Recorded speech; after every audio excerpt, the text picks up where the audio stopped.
Welcome, ladies and gentlemen, to a new lazy edition of Before the Punchline Comedy Podcast. And the reason I call it lazy is because I just texted my guest here about 3 hours ago. Fucking 3 hours ago, man. Like, man, hey, can you come over and record this? Because I have my schedule fucked up. And shit, you know what the most difficult thing to do every single time that we do this together? I have to come up with a new introduction every single time for you, even though everyone knows who you are. Oh, I've got one for you. Remember when the lockdown started, Jordanian government closed its borders not to let him back inside the country. Abed Owaysi, ladies and gentlemen. They did it. Well, the lockdown was actually very strict, but it was a very weird lockdown. So we had no problem with flights coming in, but we had a problem with people leaving their houses. Okay, you know? So like a local militia was not local militia. Don't put me in prison. It was the army. Yeah, they're gonna shoot you dead just the moment you get out. It's like Saddam's personal guards. It's so funny, man. It's so funny. People, like, there was some videos of someone who's walking outside and police running behind him and they're running away from them. So like, come here, we want your safety. He's like, fuck you and my safety. I know where I live. Fuck you. So funny. 90 seconds into the podcast, I guess that will be prosecuted by the Jordanian court, Jordanian government. Not yet. No worries. Our government, everything they're lax. Just don't say anything about the big.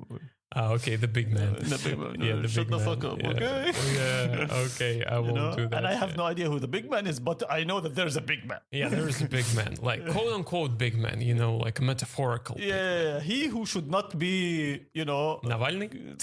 He should not be Navalny, exactly. He should not be Navalny. That's so funny. 2 minutes. It's not supposed to be a political podcast, Jesus Christ. It's not. We're not talking politics. We're just talking dipshits. Yeah, a little disclaimer: everything that comes out of our mouths is just the creation of our demented minds. Yeah, it's science fiction. So Navalny is spelled with an F. Yeah. Yes. Just like like in my jokes, I joke about my wife every now and then. Yeah, and I'll say, she asks me not to call her by her real name, so I call her Anna with one N. Can I ask you, like, do you ask her permission? No, I usually come to her and like if I have a new joke written, I'd come to her. I'm like, honey, I wrote a new joke, and she is the harshest critics that I have. Yeah, because like 90% of the times I'm like, oh my god, I just wrote such great joke. I come to her, listen to this joke, and she listens, and then she goes, that's not funny. Wow. Does she do that just to like bang you in the balls or what? Maybe, but I asked her, I was like, can you be like 100% honest with me? Okay, but I want to ask you something. So if she says, I don't want this joke on stage, would you do it? Yes or no? I have only one of such jokes. You heard that, the fishing joke. She asked me not to do that. She asked me not to do that. Yeah, and I remember you stopped doing right that. Now, I think I asked her about 2 months ago, hey, what about that joke? And she was like, fuck it, you can do it. I don't give a shit right now. Really? Okay. I don't give a shit right now because she has a baby. And she has a baby. I don't, and she has a baby and I'm recording a podcast. So this is so funny. She has a baby, It's her problem, not mine. I mean, this thing crawled out of her vagina, not my penis. Oh, well, or actually, like technically, I guess, yeah. Oh, she's gonna kill me after we're done. Does she listen to your podcast? No. Okay, that's good.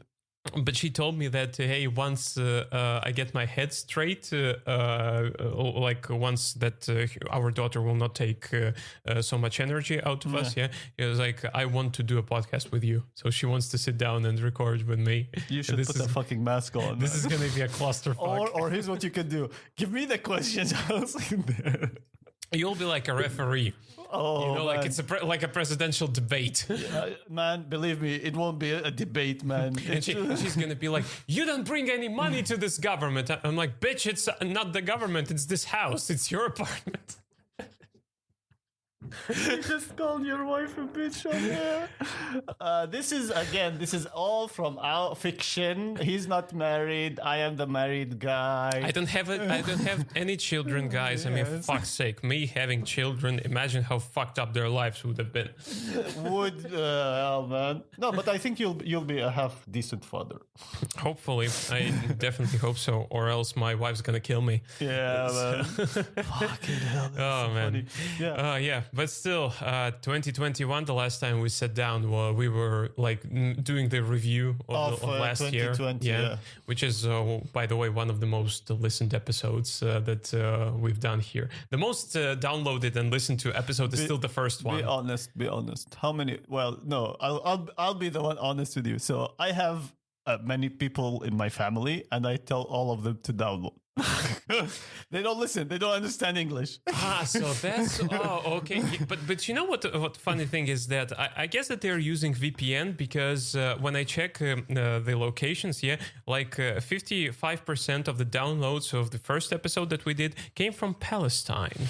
Actually, my whole family's in Jordan, but sure, why not? Palestine, Jordan. That's not racist at all. That's like saying India and Pakistan are the same. Yeah, let's get our asses That was supposed to be a hidden racist joke. You exposed it right now, man. But anyway, so I know that you've taken some time off stand up. Yeah. You haven't done it for like a month, I think. About 3 weeks and so, and I'm still like not. Well, a bit less going back, you know. But one, I'll be really honest with you. It's fucking cold, man. You have no wish to go outside in It's this not kind of weather. cold. It's fucking cold, man. Like the weather, like, you know, I wake up in the morning. I'm like, oh, today I have to go like 20 kilometers outside Moscow, okay? And I just look at the thing, and it says like it will be minus 15, and my penis goes, no, we won't leave. I think that for the YouTube video, I'll put some videos of the winter here in Russia right now. Just put not even the winters, just put the temperature. No, you know, the temperature is a weird thing because like I have Yandex Weather. I check Yandex Weather all the time, and it's so funny how they have like the official weather, and then they like they write, so it's minus 15, but it feels like minus 25. I'm like, why the fuck then do you write minus 15? Yeah, exactly. Fucking hell, man. This I always wonder, what does that mean? Like it's minus 15, but it feels like okay, according to who? I think that there is one guy, you know, meteorologist or whatever these guys are called. No, he takes out his penis. You know, he goes outside, he takes out his dick, just like shoves it left and right, and then he goes like minus 25. He looks at the size, you know, the decrease, and there's like you know, like marks. It's like okay, it's extra small, minus 25. Okay, Sergey, write it minus 25. For me, it's not mine. It's not feels like minus 25. For me, it feels like don't go out. You know. So when I came to Russia at first, and I remember like I came here. I talked this about a bit before. Watch it in few previous episodes. And my cousin was like, "Here's what you need to do when you go outside." Literally, this is exactly what he tells me. When you go outside and you stop feeling your ears or fingers, you have 30 minutes to go into a warm place. This is exactly how my cousin told me about the cold, and it freaked me. And for 1 year, I believed that. For 1 year, I was like, I can't feel my ear. I have to run to a It's place. like in the game, you have a timer. Yes, you know? yes. It's like, what am I playing Super Mario, man? I needed to find the pipe to go into. You know? No, so that you know how like not only you're not the only one who thinks that of the foreigners, who thinks that the winter right now is freaking oblivious, because I had David 2 episodes ago, and he was like Australia. He was like, man, I'll gladly do this again, but when it gets warmer, because and this is in his words, he goes, I was walking from the metro, I was exiting the park, and it's like a 3-minute walk from the park to my place. He was like, I decided to light up a cigarette. By the time I got to your apartment, I couldn't feel my pinky. Man, it's freaking amazing. And here's the thing, and then I understood why people say, "Oh, Russians are always angry." Yeah, you go out, your face freezes.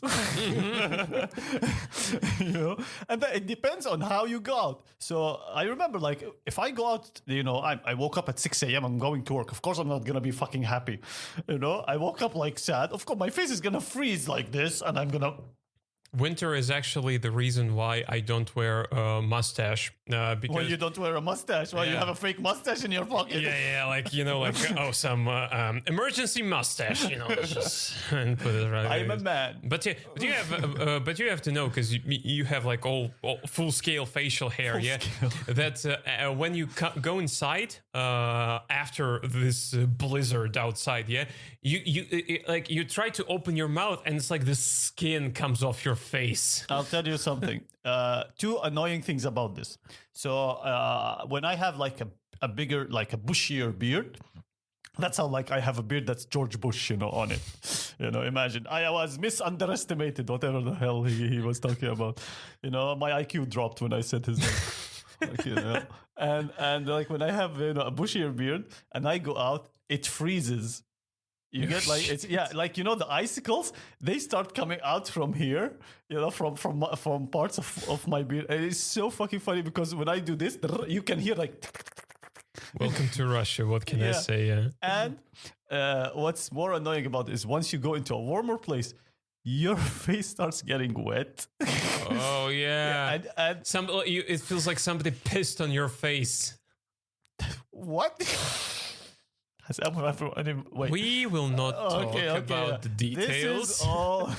This is all from our fiction, you know, and you start like dripping, okay, and it's so freaking annoying to be walking like pick, pick, pick. You can hear the drops, like you're like a wet blanket which was hung, to dry. Yeah, man. Oh, fucking hell, but it's so annoying, but. Well, to be honest, I wouldn't replace it for any feeling in the world. It's so funny. You know, from time to time, I get Russian stand-up organizers. Yeah, they if they have a group, they tend to have like they send mass sendings like to all the people who performed with them. And I sometimes get from this one organizer. The guys, they organize a stand-up show in Khimki, and every once in a while they're like stand up in Khimki, 8 p.m. You know, like in this kind of weather. I'm like, fuck you, I'm not going to fucking Khimki. You know, I'd rather die. Hats off. Khimki is far. that's all you have to know. Mordor, you know, it's like Mordor. That's how far it is. Yeah, you need fellowship of the fucking ring to go there. You know? But hats off to anybody who goes in the weather. Like I did a few Russian shows. When I was like taking a break from English. It's not taking a break. It's honestly, it's really, for me, it was so cold that I was like, I need to go walk, do 5 minutes and come back. I don't want to do this shit. But in Russian, I did like 7 to 10 minutes. And it was worth it. Like for me, it was like more interesting, to be honest. Like I'll be fair to this. And so like I was like, I have now to go out. Like I have now to open the door. Imagine, you know? To hell. By the way, I didn't change my clothes for 2 weeks. These are new. Okay, I want to say smells nice. The smell of the dead corpse, that's because of the hamster. But anyways, it's just a hamster on the road. And, and the thing is, like, I have to open the door and then go down the stairs and then open this was like my way of thinking. It was freaking annoying, you know. But you know, it's fun. I'm not gonna say it's not everything. Like I can't complain. Of course, we do stand up. We're all about. Have you ever noticed this? Like, have you ever thought of your set as complaining? Yeah, sometimes I have, especially now, you know, because most of my material, I don't go outside, you know, I have a lot of work, I babysit my daughter. Yeah. It's like I don't have time to follow the news, and the only type of news I follow are political and probably news. Cartoon news. Yeah, and cartoons as well. So the only type of material that comes to my mind is about my family. Yeah. And that's more like complaining all the time. Yeah. You know, like I have this set about how my mom still up to this day sends me pictures of her friends' babies. I'm like, stop it! I'm not gonna become a pedophile. Enough. Can I ask you something? Yeah. Can I ask something? You promised that you will ask her why does she do that. So Yeah. did you? Yeah, I did. And she told me that, I thought it would be nice. I'm like, a hell of an explanation. What did she How? do? I'm like, and I Is told she- you, is- I told her, send me links to porn videos. That's gonna be nice for me. Yeah, exactly. Is she the president of a country? That's an answer from like a president. You know? We thought that'd be nice. Why did you put Navalny into prison? We thought it would be nice. for him. You know? I mean, man, Do you think free meals. Do you think he will become president? No, I hope not. We discussed it before. I know. We discussed it before. Yeah. I know. just, This is gonna be on the record so that when he becomes president, you're going to prison. Wait a minute. Another disclaimer. And now, ladies and gentlemen, to the new segment of the show called Dumb Lytics, where we discuss political news in a dumb fashion. hell, man. So all of this is fiction of our minds. Yes. Example Navalny with double F. But we really need to, like we discussed before, we really need to sit down and just throw in our opinions about politics in this country. But like my position is this: the investigations, I like them. You know, they are done very nicely. Very nice picture. The facts these guys dig. It takes time. You know, it takes a lot of time. But the entire opposition in this country is built on fanatism. I hope I pronounced it correct. Yeah. So Blah, blah, blah, blah. they just gather a lot of fanatics around them. You know, people who become obsessed with the idea that not even that you need to change the government, to change the structure, the system. Yeah, no, they're like, we want Navalny to be president. Yeah. That's the mindset. You know, we don't want to help the country. We don't want to change the system. Fuck it, 75%, if not more, have no fucking clue how the system operates in reality, even on paper, you know. And they're like, we just want him to be the president. And that's They toxic. just want to oppose for the sake of opposing. Yeah, like It's some not of them we're have pro the other guy. You know? No, it's just really like that. And you know, like my wife and I, we talk about it a lot, and we have sometimes arguments about this. But she even admits right now that you need to have an opposition in a healthy environment, in a healthy country. You need to have an opposition. That's natural. That's the job of the opposition to make a government's life hell. To make the country better. Point to the weak spots, push on them, and make them do something about it. Yeah, basically put them all to prison. Just ask Egypt. I mean, just ask the whole country.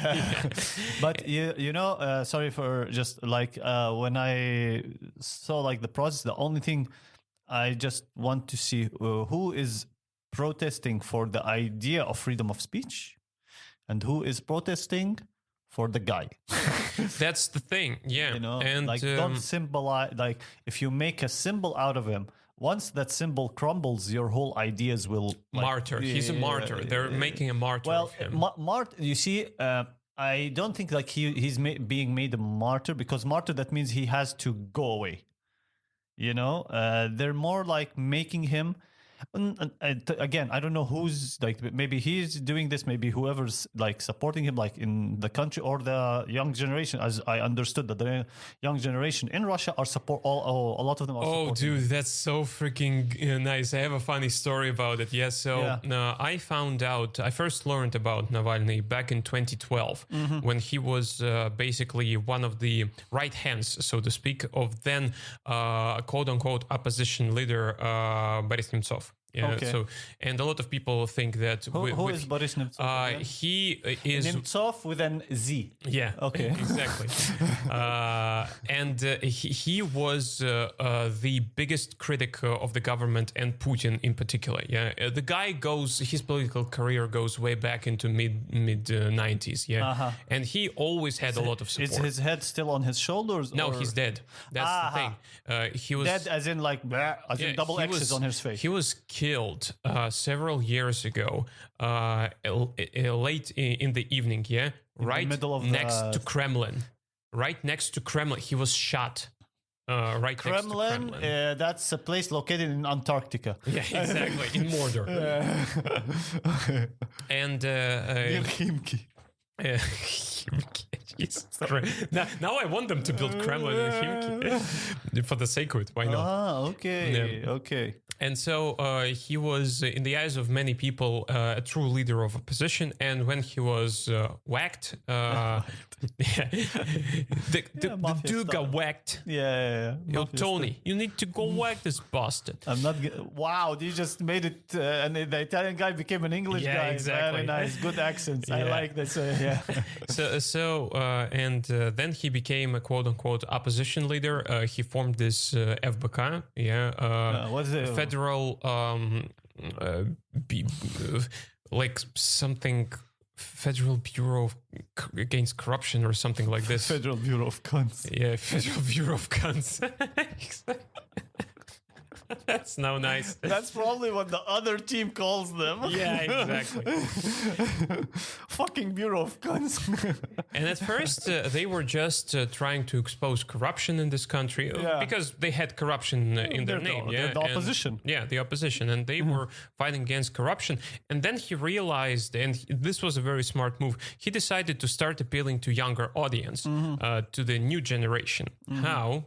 The internet, of course, social media, and so on and so forth. You know, Pornhub, you know, and so exactly. on. Yeah? And I still remember 2015, the year that I graduated from university. I got my first job, and I was working night shift, and there was like free time. Yeah, so I had some free time, and I check out Twitch, that streaming service. Yeah. And I see that Navalny has a channel on Twitch, and he's streaming right now. What he was streaming PUBG.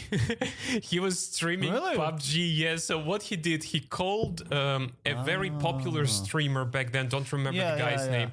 So he was sitting, and he was helping him out, you know. And at some point, I remember this vividly, like. Navalny sits down and goes like, create a character for me. Yeah. Now, what should I do? Oh, come up with a name. Name this guy. I own your mom 28 or something like that.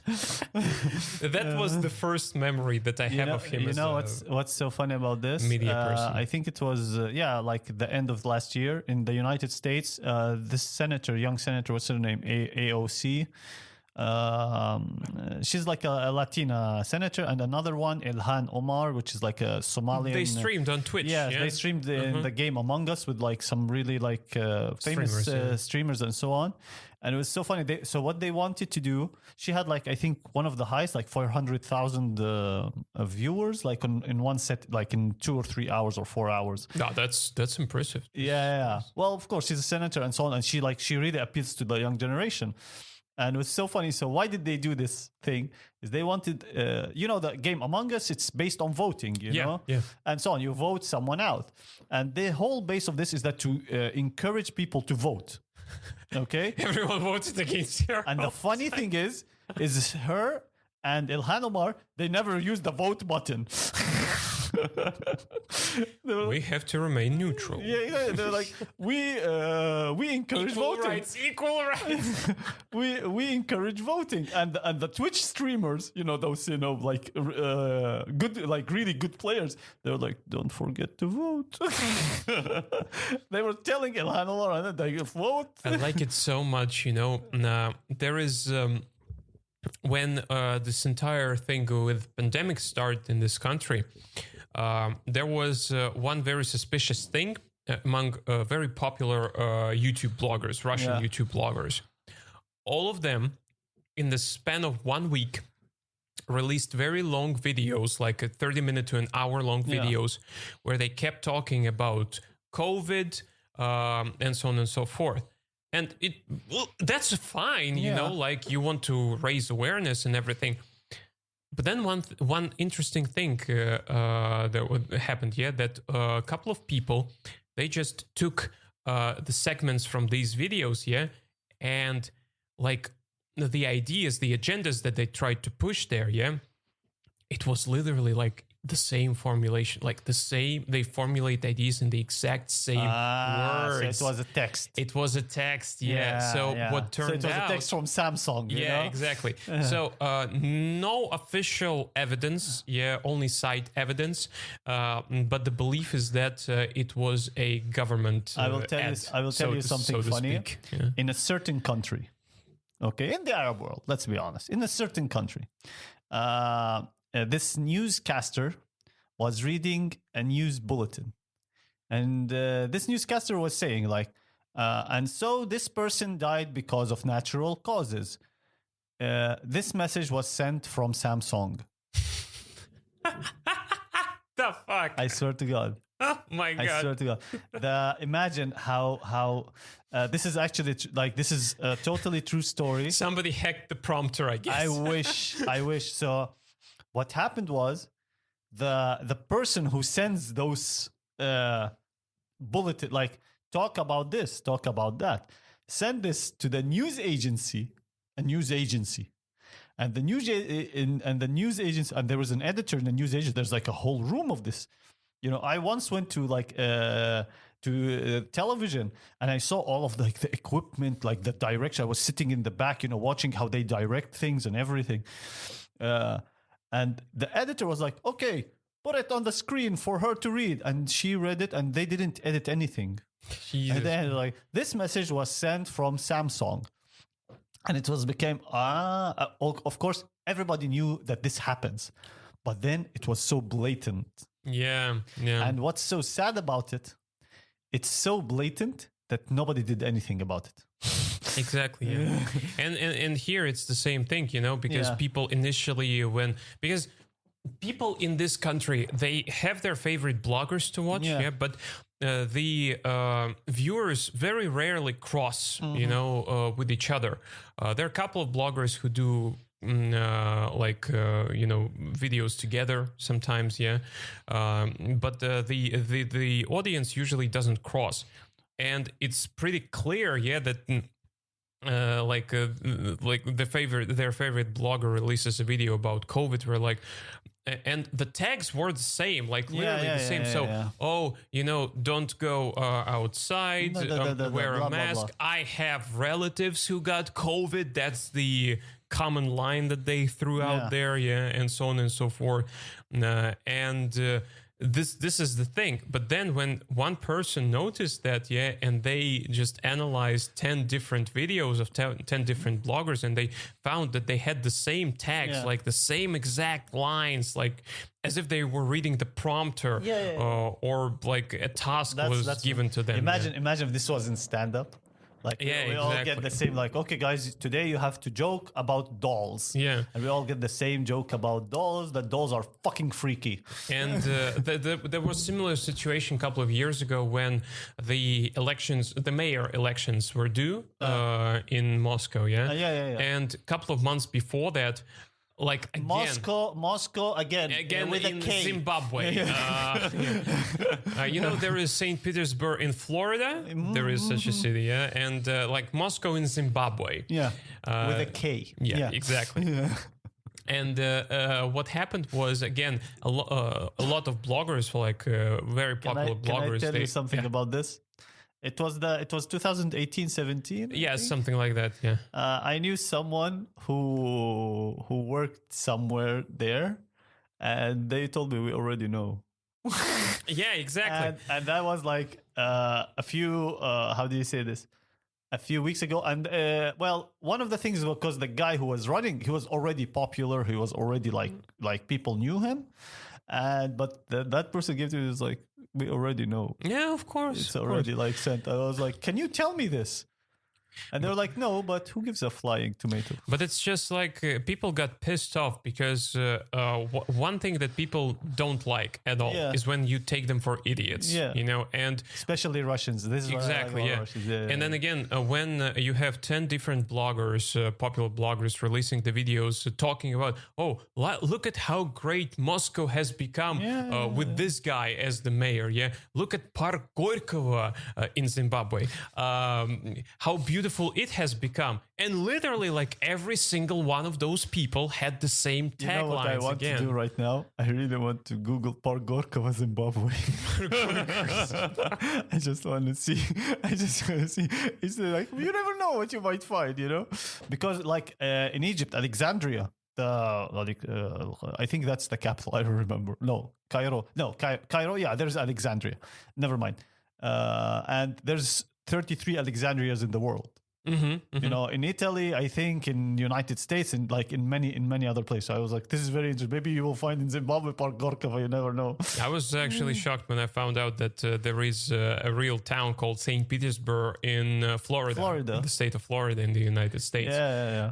There's also a little Kiev. Yeah, little I'm pulling shit out of my ass. So sorry. Yeah. And that was the Dumblytics segment. Really? A creation of our demented minds. Not his demented. I am totally insane. Non-paid commercial, by the way. Well, for our minds. Yeah, exactly. Yeah. But back to the stand-up topic. What were we talking about? Sorry. I know that we're gonna probably get a lot of hate for this 25 minutes. Why, man? It's so fucking funny. Just people don't usually like in this country in particular. People don't usually like when you start talking about politics, you know. And we need to make this disclaimer as well. This is just our opinion, you know. It's might as well disagree with us. What you reminded me of. It's okay. I kind of took this from one of my favorite comedians, Craig Ferguson, which is that like when I host, sometimes like I don't remember always, but when I host, I tell people, remember, whatever is being said on this stage is a joke. Yeah, exactly. You know, this person doesn't want to throw his baby out of the window. The other person doesn't wish that she could fly, you know, into a car. No, it's just a joke. Although I know some of the performers actually, woo. Imagine if, oh, Jesus Christ, imagine if this was true, you know, like how fucked up Adrienne would have been if her stuff was for real. Adrienne is a guy who is from Canada. Sorry. Sorry about that. Yeah. Well, no, that guy's Pete Nero. Anyways, sorry. This is just an inside comedian joke. Cut this from, okay? No, I won't. Okay. Oh, it's cut. Anyway, so we were talking about. Yeah, we were talking about. Yeah. So, back to the beginning of the year, when you took a break from English stand-up, have you spent some time like trying to come up with the new stuff? So what I did is that I started. I stopped learning how to talk. Reading my old material, and it's so nice, like to find something that you like 4 years ago, you know. And I was like, oh fucking hell, I have this. This is a great idea. Why did I throw it? And I came up with a few continuations to it, and then I took it and I used it on Saturday. And it just got the whole audience. They were like, wow, like they were like, you know, interacting, loving this idea and so on. So yeah, like I went back to some of my old material to like rework it, try to come up with something new and so on. Well, that's what stand-up is. And you know, started talking more to people. Yeah, because that's how I come up with it. Like I sit, like for example, with you. Like remember, maybe 2 weeks into the new year, we met at a great restaurant, McDonald's, and fucking hell, man.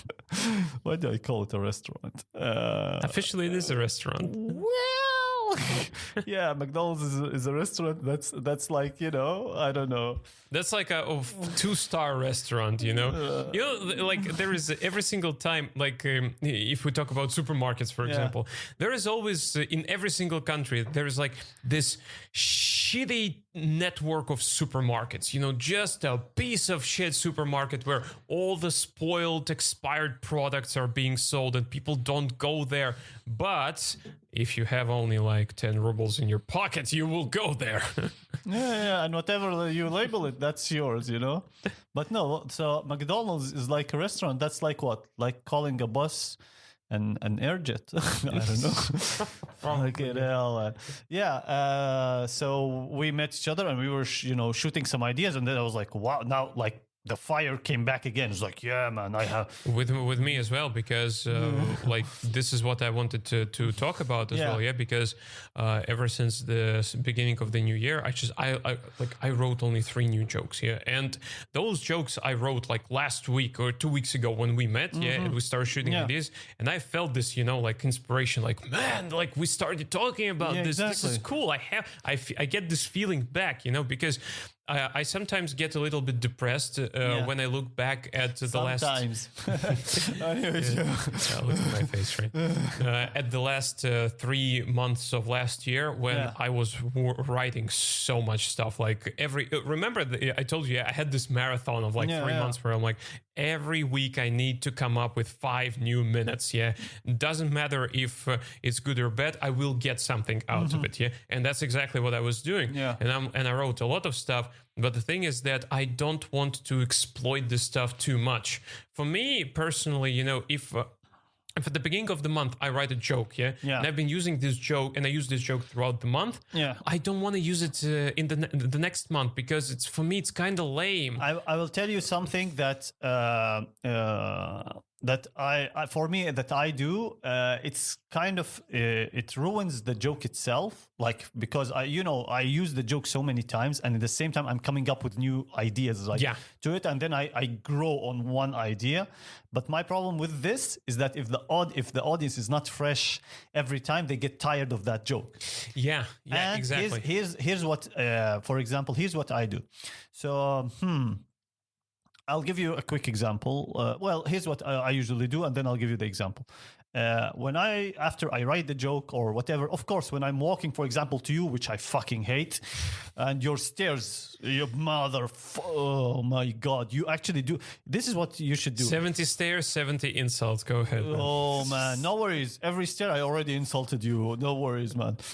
And you know what was so annoying? So when I came in, there was a guy who was going outside, and he was like, it's cold outside. And I just was like, no shit, Sherlock. I mean, if he was Russian, you could have just said he was Russian. He was Russian.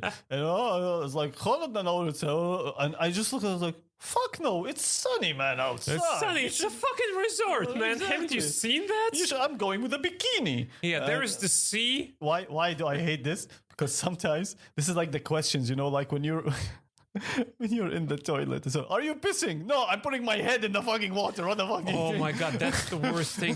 Like my dad used to do that back in the day. Like I would be sitting on the toilet shitting, and it's text and surf. We all do it. And it's like, I'm sitting there just relaxing, and my dad like knocks on the door after 10 minutes. He goes like, "Are you okay?"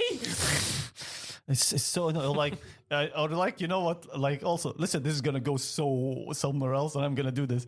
It's like when you're at an elevator, and you click the motherfucker, and the thing it slides. It's like, I swear this guy clicked me, and then someone comes in and they click it, and you're just standing there like, I'm not transparent, I'm not looking. I'm not admiring the metal. Maybe these people think that it's like Power Ranger style, exactly. where like couple of robots. It's like it's the unity of our energy. The elevator will now start going down twice faster. I'm gonna do this. I'm gonna steal this. You should do this on stage. And that's like stupid fucking questions, man. Like, why? You're not my problem with this. So you for me, of course, ask me these questions when we are talking to when we are going to continue to, not when we're passing by, hello, I'm an idiot, and then you leave. And it's so annoying, because when I go back to Jordan, I get this. It's like, is Russia cold? No, it's the warmest country in the world. Right now, I always switch. Whenever, is it cold? Like, no, it's not. It's 9 months. It's really hot. I just go. They're like, the look on their face, like, what? Are the girls there beautiful? I was like, debatable. Sorry, ladies, but you have to mess with people. You know? What was it? By the way, I want to ask you, what's the lowest? What was the lowest temperature in Jordan that you have experienced? -5. But you don't get snow there, right? You get like once or twice a year, but here's a problem in Jordan. Again, Jordan with an who gives a fuck. With a G. Jordan with a Michael. So. Fuck you. And fuck it hell. And what is the problem there? Our country is not ready. It's not ready. It's not equipped. It's not. The infrastructure is not for cold. In what way? The moment that it gets like 0, the water in the pipes freeze. Mm-hmm. You know what I'm saying? Mm-hmm. You actually like you turn on the pipe and you like ice, ping, ping. You know? It explodes, you know. Oh, yeah, actually, I don't know if I ever told you. Once I threw hot water because I was a fucking genius. I threw hot water on the windshield of the car, and I heard the remember go. that story. Blip. It's just I was like, and my mother, I heard her like she did it. She was like from outside. She was like, motherfucker. go get your ass to Russia. Yeah. No, this was like before we come into Russia. So our country is not equipped to handle what happens if it snows or it doesn't snow. Let's say it rains, we're fucked. The whole road becomes ice. You are what do you call, you are swerving with your car. Like fuck Tokyo Drift. Fuck Fast and Furious. They think they know how to drive. Come to my country in the cold. If you can drift there, I've seen some guys who really drift there. You know, I was like, these guys should be in that fucking movie. Yeah, you know what I'm saying? That's probably why they shot Transformers in Jordan. They was like, fuck this shit. So that's where those 120 broken cars came from during the filming. Yeah, exactly. You know, and when it snows, our whole world stops.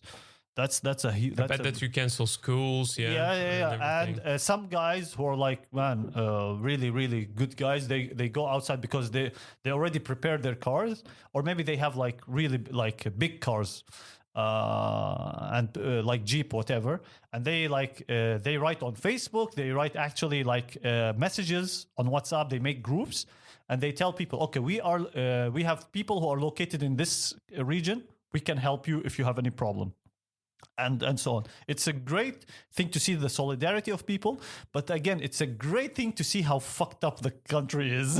Mm-hmm. You know, our infrastructure is literally zero. Literally zero. But I guess that it's what they usually do when you rarely get such situations. Yeah, I guess that's why they don't want to do anything about. Every year, for maybe a few weeks. But I mean, there should be some motive, like reason why they don't do anything about it. Maybe because it doesn't hurt them that much. It's you see, okay.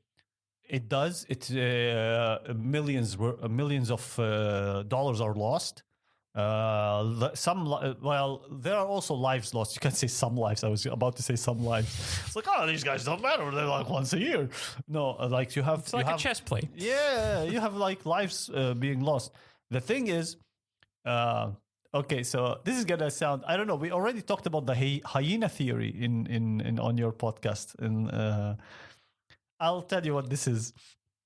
I think, again, for the government, they're like, this is like a month in a year. Why should we give a fuck? You get what I'm saying? Yeah. And the money that goes there, it goes to different locations. Now, here's a funny thing. So the hyena theory, what is that? I already talked about it. I'll say it again. This was when the Jordan opened its borders. They opened its borders, and then Corona just rose again.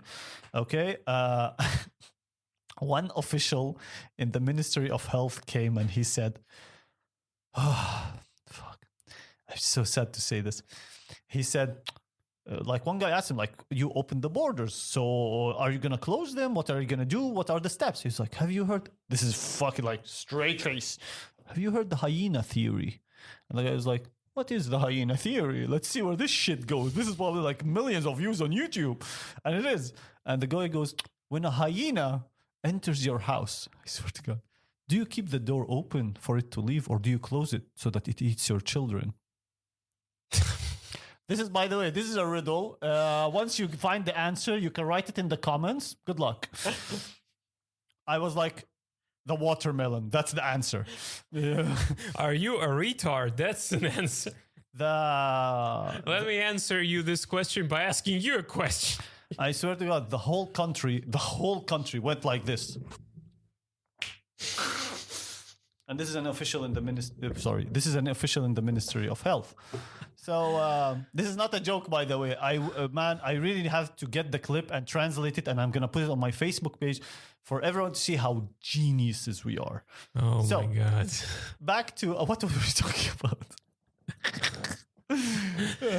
The jokes. What jokes? That you go back to your So like you go back to yeah. them, and what happens is that it's not that you find a new angle. Again, this is like, my method of writing. Every detail, Christopher Titus, awesome. Every detail is every it can detail be a punchline. Yeah, it is can a be premise to yeah. a punchline.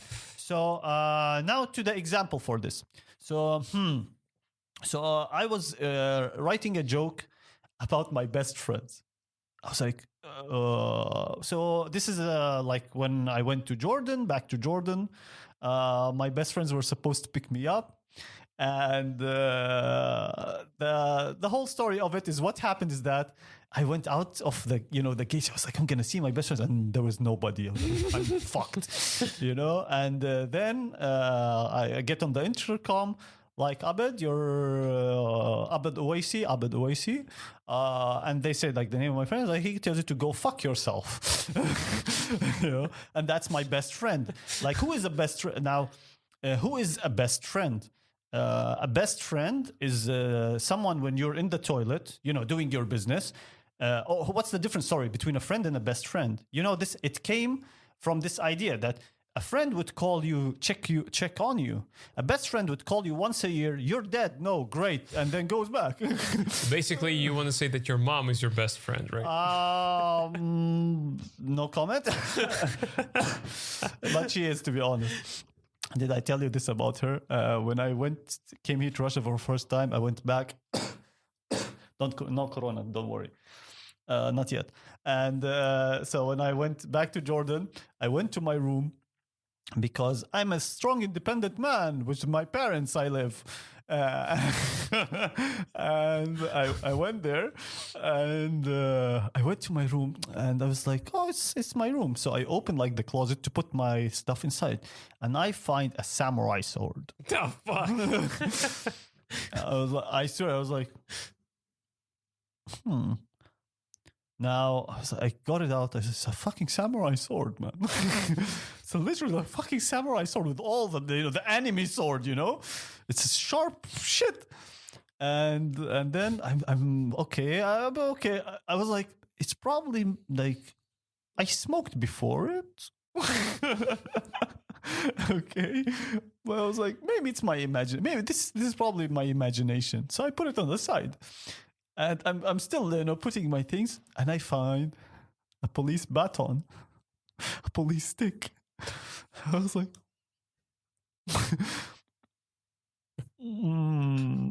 Your mom opened a pawn shop. What the fuck was that? Fuck, man. It's like, well, what am I gonna find? And it gets weirder. That's the problem. It really gets much weirder. And I was like, I put the stick. I was like, what's this? My brain still cannot, how do you say this, comprehend what's happening. And I find a Chinese sword. The Chinese sword that you put around, like it's like wiggles, and you can put it around your belt as a belt. And I go, Mom, what the fuck are you doing with these things? And then she told me like it was one why, because I was like, it would have been awesome if these were hers, like, she's like a ninja turtle by night, or something like that. Fights crime and shit. I actually thought that you would say that she tried to give you a hint, son. Actually, Samurai Code. Heard about this? Yeah, actually, when I asked her about it, she just, what she did? She was like straight. I pissed myself. I was like, is my mom RoboCop? What the fuck is she doing? and then like she told like it was my cousin and he blah blah blah whatever. So anyways, so now back to our main bullshit. So that was the bit about my like friends. What's a friend? What's a best friend? And that was the whole small bit. You know, this is what happened. They told me to go fuck myself, and that is it. Laugh, great. So I went back to it. I was like, where can I go again with this? So now, for example, I was like, yeah, now I can go with what's the difference between a friend and a best friend. A friend is when you're in the toilet, you're doing your business again, and the friend texts you, and you're like, I can't. I'm kind of like in the embassy. That's what I call the toilet because it's much more useful than a fucking embassy. That international business. Exactly. You send faxes. You know, you stream stuff if you know what I mean. You know your meetings, and then you check the color of your business. Yeah, exactly. You know, you check what is it? How's this is gonna go disgusting. This is gonna go. It already went. And then I was like, what does a best friend do? So like when they call me. So why did this happen? Because one of my greatest friends, he called me like this was a few months ago, and he calls me while I'm doing my business. Number 3, not 1, not 2, number 3. And he calls me. A big boy. Yeah, and he called me. So what did I do? And he does a video call.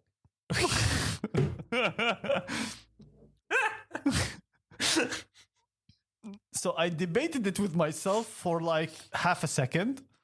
Okay. And I clicked answer. And he's like, yeah, man. And then he paused for like half a second. Are you? I was like, yes, I am.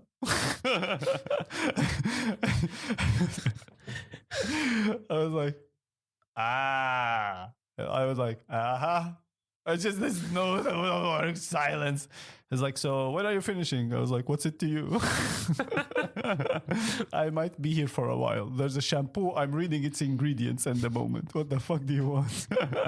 You know, I'm still at the 3rd line, you know, where it's serotonin, melanoma, whatever the hell it is. Jesus Christ, man. You know, like just you're telling me the story, the punchlines just come into my head. Like when you say, when you're finishing and you're going 45 minutes. I'm an English teacher, man. Come on.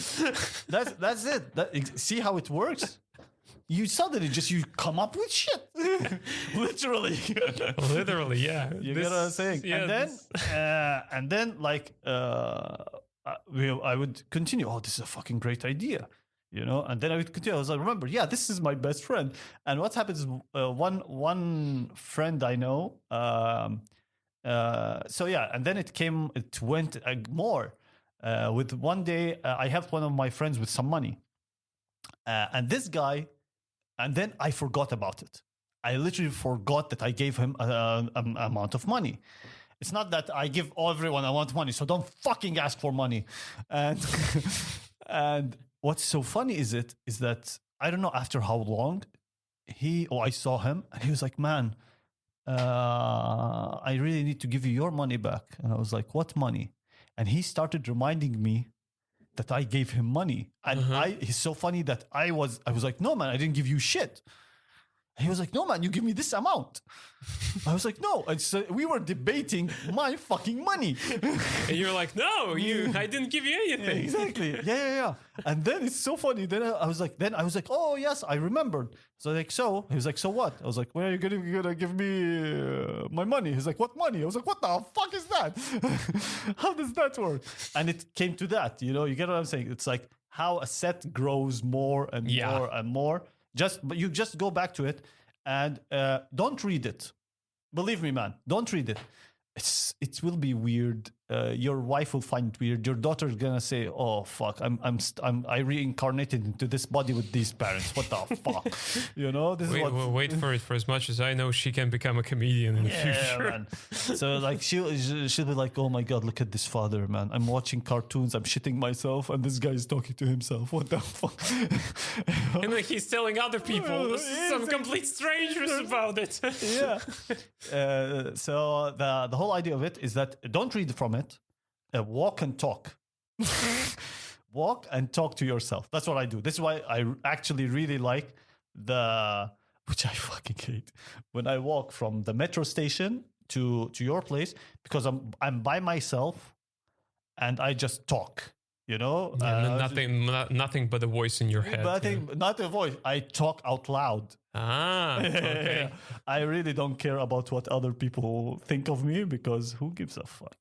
And I just talk, and oh man, ideas just start coming up. And that's what happened when I was alone, not performing. I was walking from my place to the shop. Sadly, if I could just sit at home and order shit, brilliant. You can say sex shop, and now it's not very sad. Or I guess it can be. There's no sex shops around my house. That's a sad thing. You have Magnolia. That can be a sex shop. I mean, they sell baguettes. So do you do stuff to the baguettes, or do you put the baguettes somewhere where the sun doesn't shine? Depends on what your imagination tells you to do at the moment. Believe me, my imagination wants to forget these last 3 lines. But I think I've seen 2 or 3 prostitutes at the Magnolia where we shop. Girls gotta eat, not only dicks. It's so funny that his daughter's now crying. So don't worry, you won't hear it. Or will you? In your head. So yeah. So that's how it came up. It was like I'm walking and I just come up with one idea after another. I just talk to myself. And there was one where I was talking when the protests happened.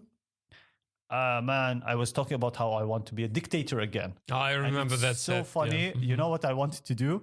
It's so funny because it's weird that the first idea is like, I need to record this. And I know if I record it, I won't listen to it. But if I record it to you, then you will. Yes. You know, because you will listen to it and you will give me the feedback. Yeah. You know? And I was repeating it. And the thing is, the problem with it is that my hand, like when I'm writing to you, like I have to keep on clicking because I don't know how to use technology. And I'm clicking it, and I'm like saying the set. I was like, oh, I want to be a dictator because 1, 2, 3, and then it fails. So I had to repeat it again, and it fails, and I had to repeat it again. Imagine this, like Einstein said, insanity is repeating the same thing, expecting different results. Holy fuck! Man. Imagine how funny it would be if, like, the third time you'd say that you actually became a dictator. It's like Beetlejuice. Yeah, and that's like it just comes up. So like if in my opinion, if you ever think like I can't write, go back to your set and look. Well, of course it depends. My way of writing is different than yours, different than everybody's, and look at it again. But I recommend that you repeat it without looking, because when you're looking, you are focused on those words. Just talk. Yeah, just let whatever comes to your head. Yeah, and suddenly you will go. The pants, the cargo pants. That's the thing that I lack at the moment, because what you told me, like the joke that I had about my mom sending me pictures of babies, that I mentioned before, and you told me, like I told you the punchline, the final punchline, and you're like, why does she do that? Ask her. And then I asked her, and you brought it back like a little bit earlier. And I'm like, and she told me like, it's nice. And then the first thing that came to my head, how to like put it into the conversation. I'm like, I'm married, I have a daughter. Send me porn videos. That would be nice. Exactly. And I'm like, I should use this as a punchline. This can be actually very good. You get what I'm saying? Yeah. So but this is what I lack at the moment, because I need someone to talk to. Like you, for example, like a friend that I can banter with. On every single topic. Yeah, he considers me a friend. No, yeah. Never mind. And that basically gives me ideas. I'm like, wow, yeah, I said it. It's funny. I should try it. When it comes out, it's so funny. This is what's so funny about fucking stand up. Have you ever, when you're performing, have you ever realized like you said something and you're like, this is like you in your head or on paper, it's amazing. And then you get on stage and you say it. people laugh, but you hear yourself saying it and you're going, this is fucking stupid. Yeah, exactly. But at the same time, while you're saying it, it's so funny that you hear yourself say it and you like come up with a new punchline. Yeah. Or like a new idea. And even more, with like what I would recommend. Yeah. Because I've seen you so many times doing that, and I actually did it last week. So I would usually watch you perform, and then like I see that somewhere in between like the sentences you would like chime in something. And it's not like you've prepared it. They're like, I know that he just came up with this, you know? Yeah. And I did that last Friday when I was talking about the black guy coming to me in the metro, he puts his hand on my shoulder. And then it should be like, as I wrote it before, And then he asks me, hey man, do you speak English, And back then I was standing there. I'm like, what should I say? What should I say? I'm like, oh. And I go like, so he puts his hand on my shoulder and then he fucks me. And the room exploded. I was like, this is so dumb. It's so unexpected and it's so dumb. That killed me. I remember I was in the back. I was like, I heard your laughter. There were like 4 comedians in the back or 5 comedians in the back. And we just exploded. I don't mean that in a, sexy way. And we just went ha ha ha ha ha, because that was like, holy, we didn't even see that coming. So that's a kind of a tip that I learned by watching you, and that's what I try to implement to my sets, and that's what I would recommend to every single person who tries to come up with something new for a joke.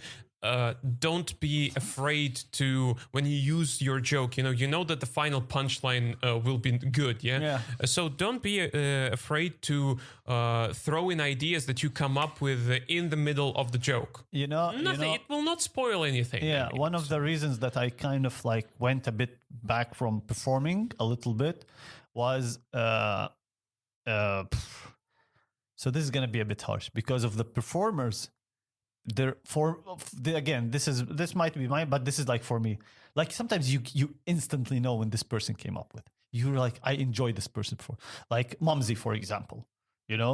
I really enjoy his performance. Because but a lot of the performers, they go there, and it's a robot. It's like.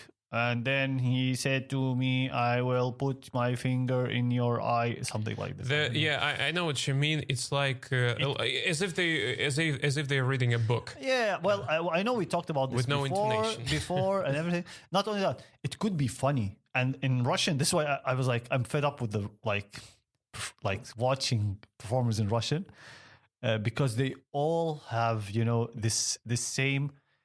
It's like. How do I say this? It's not lively for me.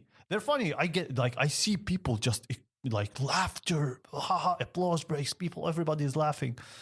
And I was like, my friend was like, this is not fun. I want to see the comedian having fun on stage. You know what I'm saying? I don't like, because that's what I do. I get on stage and I have fun. Last Saturday when I was performing, I did like 12 minutes. Sorry, David, for going over the time. But it was so much fun for me. I was having fun. The audience, they were having fun. I was having fun with. At one point, you can see it. When the person at one has point, fun. He's so funny. At one point, I'm doing.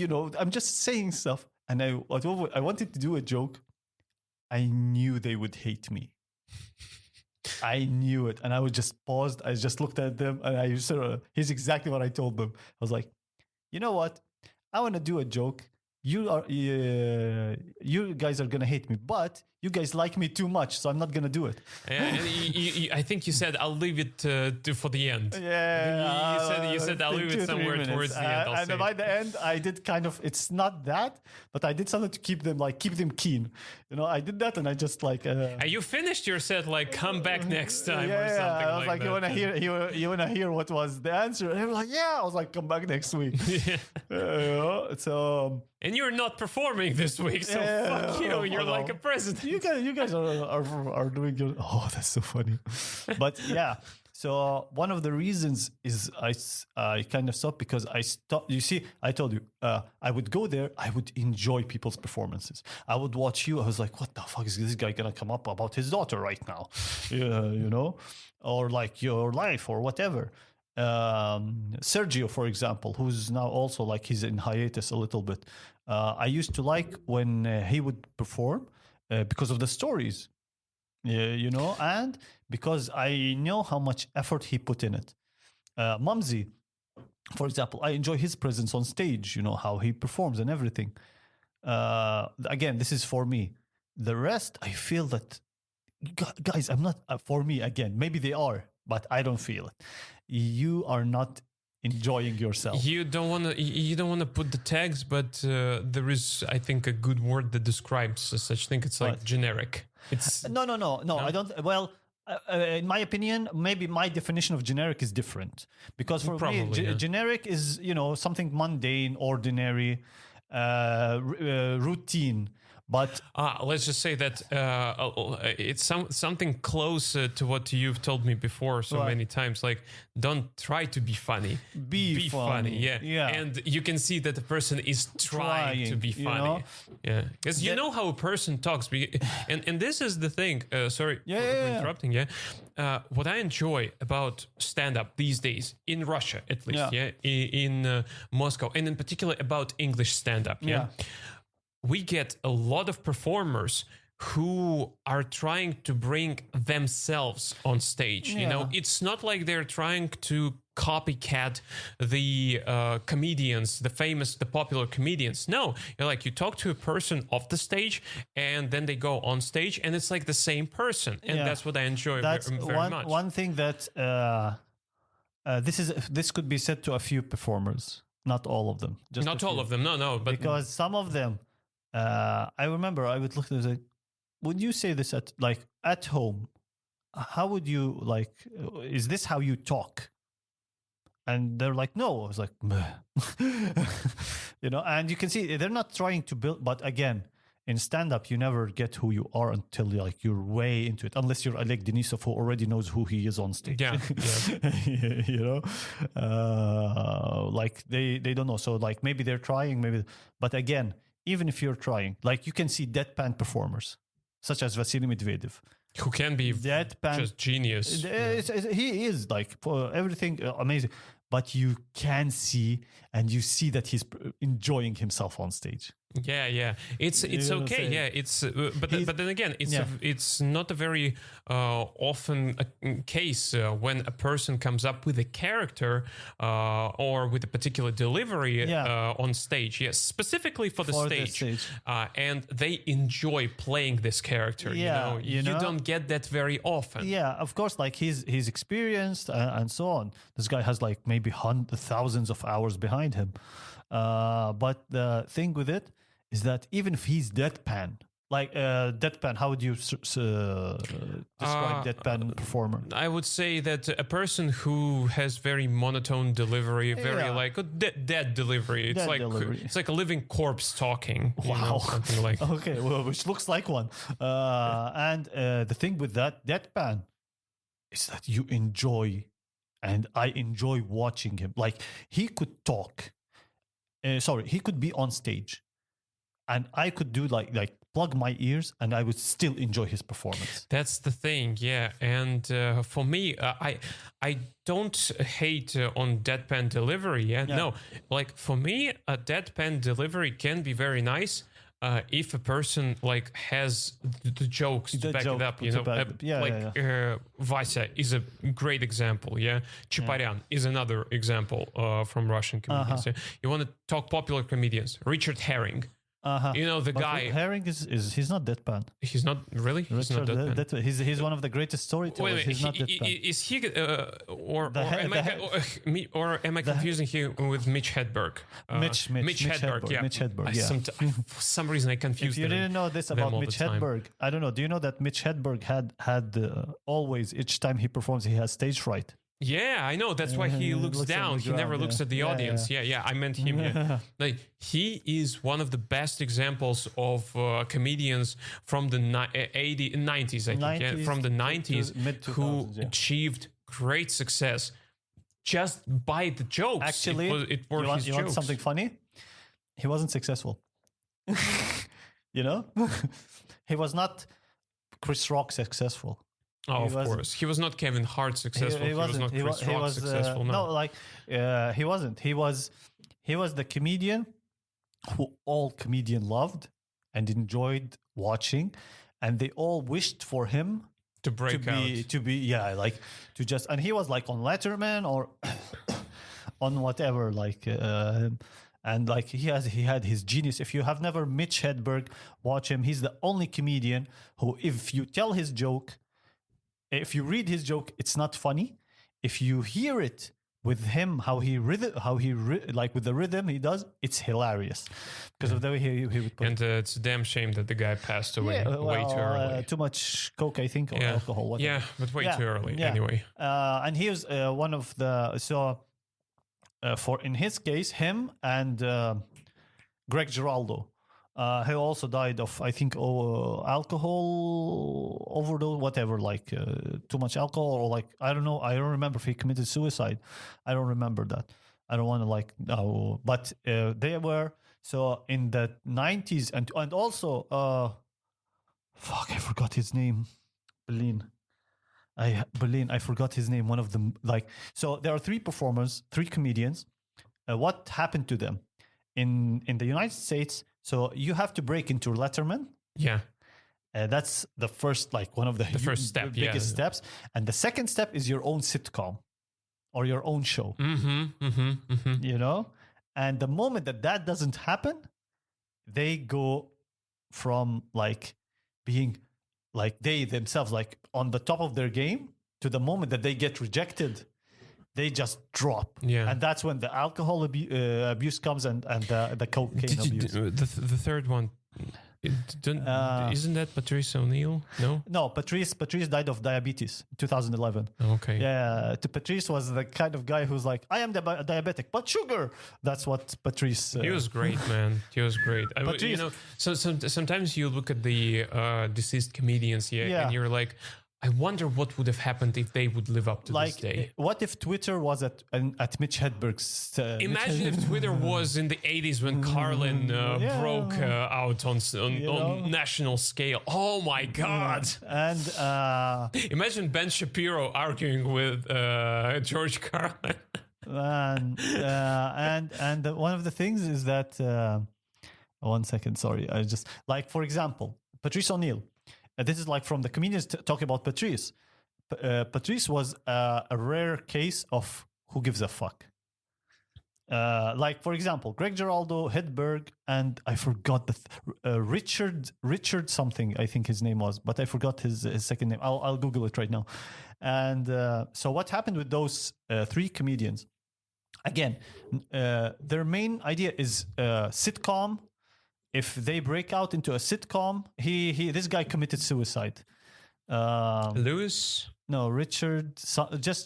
Comedian Richard. Richard Belzer, Jennings. Richard Jennings. Richard Jennings. Check. Let me see his face. Wait a minute. The platypus. That's him. Wait. Sorry. This one. Show it to me. I can't see shit, man. The platypus. Jesus Christ, too very small picture. No. Oh, whatever. Richard Jennings. Yeah. Okay. Amazing comedian. Everyone, like, he has only like 2 or 3 specials. And people are like, this guy's a fucking genius. And what put him really down is that he wanted a sitcom and it got refused, or he got 1 episode and it was shit, like Greg Giraldo. It happened with Greg Giraldo. He had 1 episode of a sitcom and fucked off. And they would do anything to get a sitcom.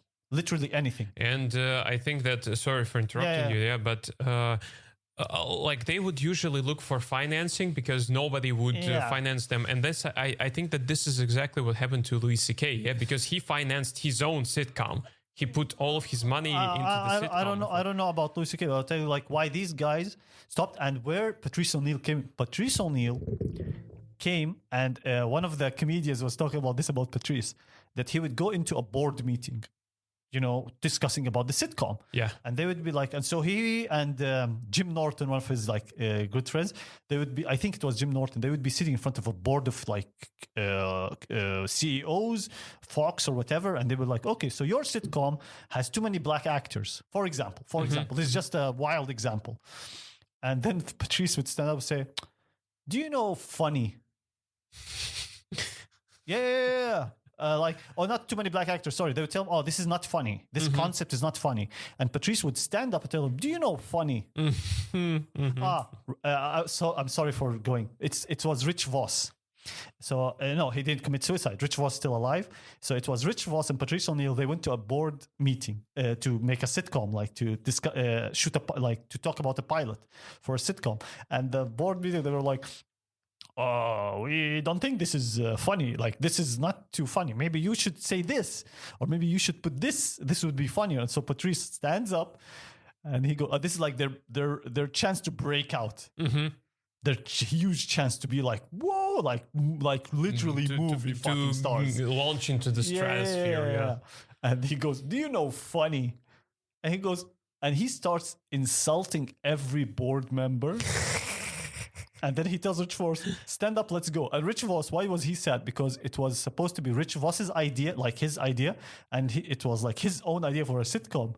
And he wanted to, tell, and he just brought Patrice O'Neill because Patrice is like, he's also a comedy genius. And Patrice just destroyed it.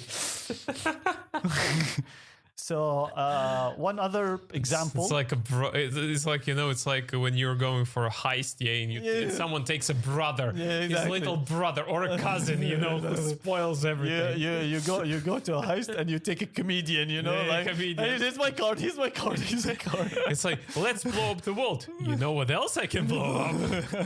In my pants. Like, here's my card. That's funny. So available for bookings. Yeah, exactly. In prison. and that's what he would do. And another example for this is Bill Burr. Bill Burr, when he was on I think one of those talk shows. So he was like, Bill Burr goes off on everybody, like he just talks. And the host was like, "Aren't you afraid of the cancel?" He's like, "And if you cancel me, so what? Will you put me back in the open mics? I'm already there." You won't. What will you do to me? And that's also what happened to Louis C.K. At the first, Louis C.K. went down, then he went back to the open mics. It's like, you can just track how the SJW movement explodes and it progresses. Yeah, they become their own kind of jihadis. No, that's what it should be called, social jihadi warriors. Yeah, but this is what I've noticed. And the time just matches so perfectly. Like about 6 months ago, there was a Me Too movement. The Me Too movement started about abuse, about sex offenders. And at about that time, a lot of comedians got accused. Bill Burr wasn't one of them. But what happened after all of this, there are a lot of those shitty reaction YouTube channels, like the shittiest type of content you can funny, like. Man. It's like there was this guy Ray William Johnson, very popular back in the day. I always thought that this show was shit because you don't need to tell me that that a funny video is funny. But here's the thing, that's for you. I'll tell you something watch the contrast of it. So one of my friends used to worship Ray William Johnson. And he introduced me. For me, it was it was funny. But the thing is that there are things that I didn't know that he introduced me to. Of course, now I don't remember those things. But for you, it was like, why the fuck do you need to tell me about this? And for my friend, that was great for you to tell me about this. It's the contrast about it. Sorry, and after the Me Too movement exploded, and started progressing, all those reaction YouTube channels, they started reacting to one particular clip of Bill Burr's, one of Bill Burr's specials. Which one? When he was talking about hitting a woman. Yeah. That 15-minute bit about whether you can hit a woman or not. At the same time, every single reaction YouTube channel always with a woman in the frame, there would sometimes it would be couples, sometimes it will be a single person in the frame, but always a woman. There would always be a woman. They would react to this, and I was like, it's such a funny time, that we live in. I'll tell you something about those reaction videos. One guy I knew, he came to me, he's like, let's do reaction videos. I was like, what are we doing? Chemical reactions? He was like, no, reaction YouTube videos. I was like, what the fuck? What does that mean? And he was telling me, like, we watch a video and we react to it. I was like, and? He's like, that's it, and we become famous. I swear, I was like, drop the shisha and get the fuck out. Get the fuck out of the house. Yeah. Like, give me the fucking shisha and get the fuck out. I was like, I still haven't apparently there are some people who react to stuff and other people watches them. Yeah. And I was like, okay, so I never understood the format. Then you cannot say anything bad about someone watching someone masturbate to a video. Yeah, exactly. I don't care what you say. You can. That's called stalking. If you watch public stalking. Sorry to say this. If you watch, if you know someone who watches a cuckold video and you judge them, well, fuck you. And you watch reaction videos because that person is reacting to his wife his porn starry, whatever, having sex with another porn star, and you're watching, and for example, me or someone else is watching, and you fuck off, man. That doesn't make sense. But so yeah, we go back to it. The idea of it is like how these comedians just went from top of their game, they got rejected. And it usually takes only one not one. It will be a lot of rejection. Only one shot at the like, glory. So to speak. And the moment they get there and they get refused, that means they're genius. They're comedy genius, which can be, because here's the thing. This is gonna get me a lot of shit, I think, if someone watches this. I hate Friends. Okay. Wait. Me too. No, really. I always thought that between Friends and Scrubs would always Scrubs be is the best for me. But why do I hate? Because the jokes, maybe in the 90s, for me, in Jordan, because we had only Friends, we watched like only Friends. It was like, oh, this is good. And then I rewatch it. And then if I compare it to Seinfeld, I was like, fuck off. Seinfeld is genius. It's genius, yeah. Of course. Can't even match it. Yeah. And people go, oh no, Friends was funnier. But you don't get what Seinfeld was doing.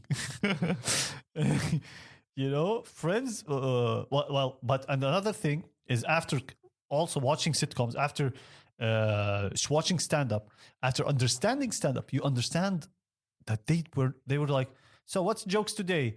Monica's going to joke about Chandler's penis, but in a really subtle way, which is like, oh, you also have a pee-pee, and you guys in the back will laugh. Like, they put the sign. I was like, they don't spend time. They did not spend time. They were like, okay, fuck it, this is it. And like, let's put these stupid characters and people will laugh at them. I was like, Yeah, that's really weird.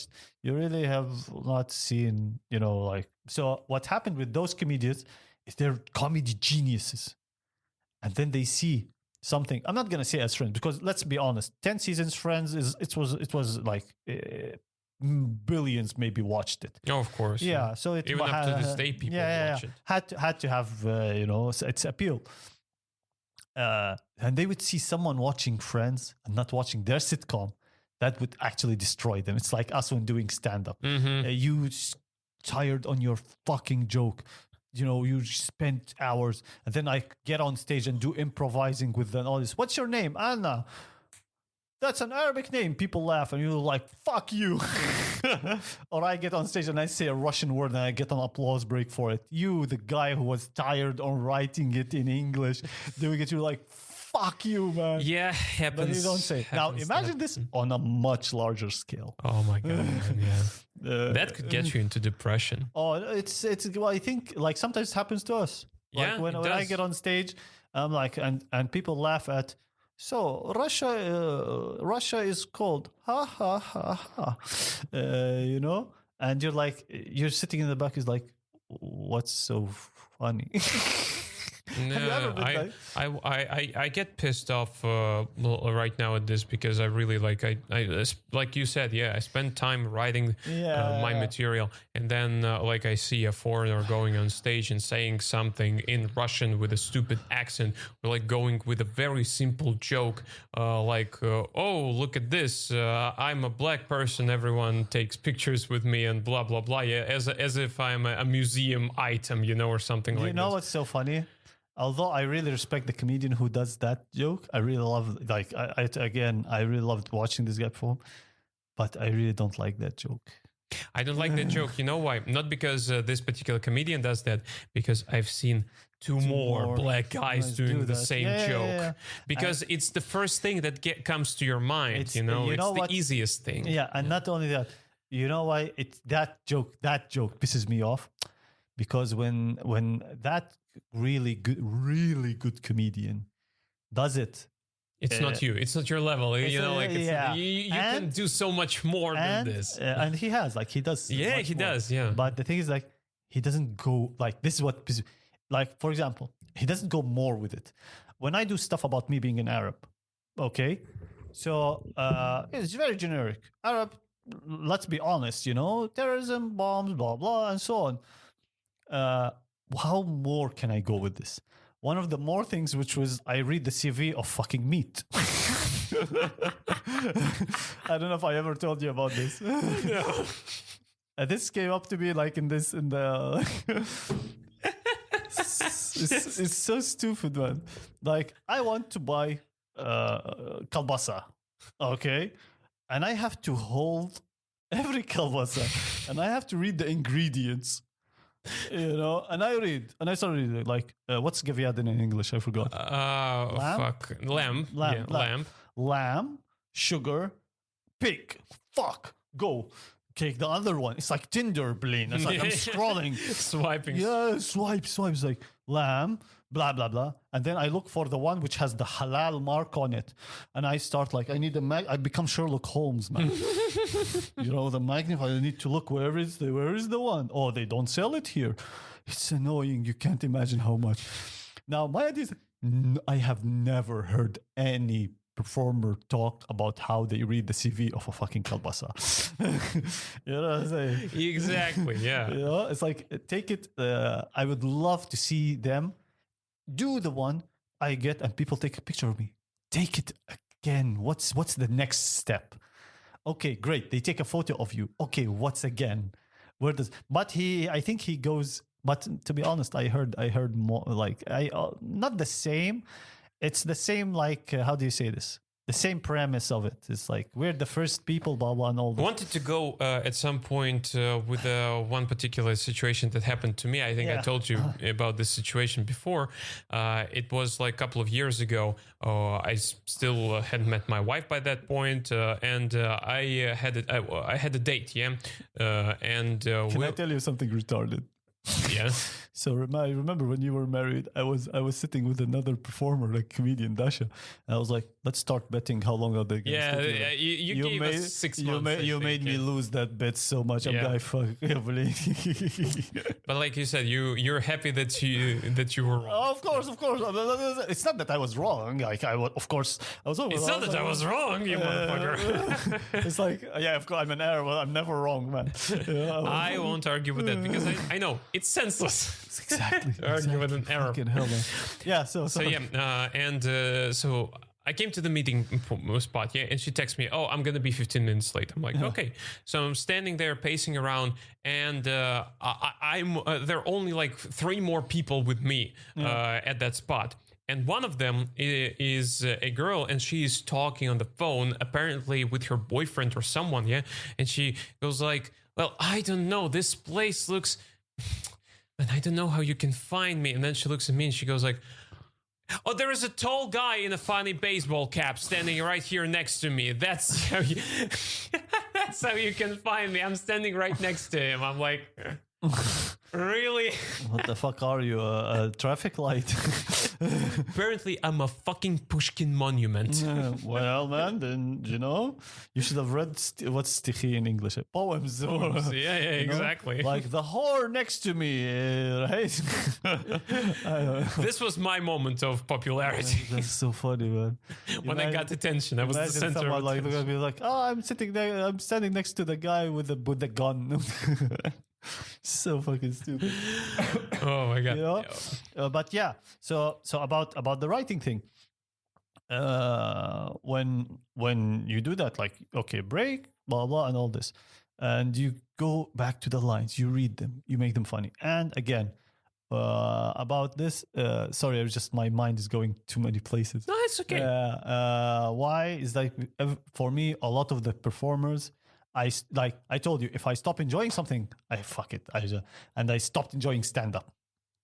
And one of the reasons was, of course, because of me, because I didn't write. I should have written better in the last year or 2 or 3, but 34. But then I stopped enjoying the performers performing. Why? One of the reasons is that I can see they're not doing their best to make people laugh. One of also the reasons why that happens is a lot of them are not self-critical enough, because stand-up is all about. Is there a word called self-criticality? Self-criticism, I guess. Self-criticism. But and I get what you say, yeah. And, to me, that's also part of the reason why I don't go there. Because I mean, like, even if I don't write anything new, I can go back to my older stuff and maybe rethink it over, yeah. But there is, for me, it's a little bit different. I like the special shows, especially topical shows. The guys at Still the Show are doing right now. Yeah, I love them. You're doing tomorrow. Yeah, I'm doing the show tomorrow. Saturday, about what's dating and 13th, February 13th. Yeah. It's February 13th, 9 p.m. Still the Show Comedy Club. There will be a topical stand-up show where 4 wonderful comedians, yours truly included, will be joking about dating, sex, Tinder. Do you look at the mirror and masturbate? You're funny. Yeah, I'm doing that, baby. Yeah. Can I ask you something? When are you posting this episode? I think on Sunday as usual. Yeah. So you said Saturday 13th on Sunday. Yeah, fuck it. Back to the past. Fucking hell, man, this is so fucking funny. I won't cut it out because fuck it, don't cut it out, man. Fuck it, yeah. You know? A fuck up is a fuck up. Yeah, where I was going. I enjoy those topical shows, yeah. And what I want to see people who actually put effort into writing material, getting the chance to perform at these shows. And then when I see a person who barely even performs getting a spot at this show, I'm like, there is something wrong with this. Yeah. You know, it's no offense to such people, you know, but I know that they're just the ones who get the call and like, yeah, sure, I will do that. Yeah, no problem. I'm not sure about this. I think the guys, they write like, who wants to do these shows, and people like tell them like me, and then they choose. I think. I don't know, maybe, but still, I'm not sure about and but even though, you know, like, I want to see some like fresh faces. I don't know. Yeah. I'm not. For example, I'm not a fucking fresh face right now. We have a lot of comedians who. But they put you new comedian, so fuck you, man. I'm not a fresh face. I'm not Adrian Nero. Pete. So no, but I am with this and against. You see, here's the problem with this. You don't. Again, we go back to. They're not doing their damnedest or their best to write, you know, to show that they are writing. Like, why is this person performing? Because blah, blah, blah. But then again, how will you see a fresh face if they're not doing their best? But I think it all comes down to whether they take it seriously or not, you know? Because yes. For me, for example, I tell you every single time, I can't get rid of this feeling of being nervous right before I go on stage. And it doesn't matter what kind of show it is, yeah? Even fucking open mic in front of 5 audience members, I still get nervous. For one simple reason, because I do care to make people laugh. Even as 5 people, they came here to have fun time. I want to give them this fun time. And I want to prove to myself that I can be funny on stage. And that's the mindset I have. Yeah. And I would like to think that I take it more or less seriously, and but other people may just do it as fun, like, oh, okay, I'll just go there and I'll just say whatever I have. Don't even write, and that's okay. That's not their problem that they do that. But here's the thing again. You see, like in English, stand up in English. Let's say like now in stand up English, there are only like two places that two venues, two venues. Because stand up club number one had it, but let's say cut it. Let's say 2 organizations. Okay, let's say 2 organizations that are doing it. Who are doing it? Each one has their own thing about it. One of them, I think is just doing the open mic thing. They're not going. No special shows. They're not doing anything more with it, which is fucking dumb. And the other one, they're doing their best to go to show that there is English stand up and everything. Hats off to them. But the thing with the second one is that they're doing the topical shows. You need performers to do topical shows. You need, as you said, different faces. The problem with the different faces is that they're either too afraid, and the problem with that comes this. They're not writing enough. They're not writing like properly. True. Some of the people who get on stage, you can see that they have no idea how to write a joke. Yeah. Stand-up is breaking for the audience. We're already prepared that shit. Well, some of the guys prepare, some of the guys don't, but it depends. And depends on the approach. Yeah, everybody. But the thing with this is that you see, when again we go back now, remember at the beginning we said if you perform on stage and you are bad, and someone comes to you and tells you are good, or you did well, or blah blah blah. Then it will go to your head. False assumptions. Yes, exactly. And then you will think you are funny, and then you won't get selected. And you say, fuck them, I am funny. But in actuality, it's fuck you, you're not funny. You don't deserve the spot. That person deserves it. They've been performing and so on. That's the contrast of it, the difference of it. And the other thing is that in English, stand-up comedy in English has to have a push. It's a very minor community right now. Yes, and the comedians themselves have to push themselves. True. For example, a few months ago, even more than a few months ago, I was like shooting an idea. Let's do a storytelling show. Mm-hmm. Not even a show. This is between comedians. We all gather, and I'll show you how we are not. A lot of us, even myself, we're not serious about it. Let's all gather. One person gets on stage. They do their story, no jokes, and we kind of not criticize. We tell them like, oh, this could be a joke. This could something. We could like reach a point, and then this person writes it and redoes it in front of us. Yeah. And people were like, yeah, blah, blah. I was like, okay, when? Nobody. Okay, Sunday, nobody. I get that you all have things to do, but you're not always like, if you want to reach a place, you have to like be pushed. And this is one thing that I think the organizer, of course, this is only my opinion, and I think it's not right. The organizers themselves should become a bit of a small more dictator. active. Yeah. No, they are active. Let's be honest, man. They're doing everything. No, yeah, I mean, in regards to pushing the comedians. Yeah. Okay, guys, this Saturday, everybody comes. Not one. You have to. You know what I'm saying? Yeah. Which I am starting next week. I have another idea, which I will shoot it here if you're okay with it. Which I will put it. It's either, but the problem is my apartment, the kitchen where I usually sit, is fucking cold, man. we have like an air current, and it's like Give me a glass of tea and shisha. That's it. it doesn't work, man. It doesn't work. It doesn't work, man. Believe me, it's really freezing. And so I don't have the setting at my place. You know, we need one of the things that we need. We need a place, not the club. Maybe like if it's okay with the people, the club. But so here's the idea: is that at least there has to be 6 performers. The front row should be filled. You know, at least. And a comedian gets on stage, and we tell them a general topic, and they have to talk about it. Go for it, yeah. Whatever comes to your head, yeah, go for it.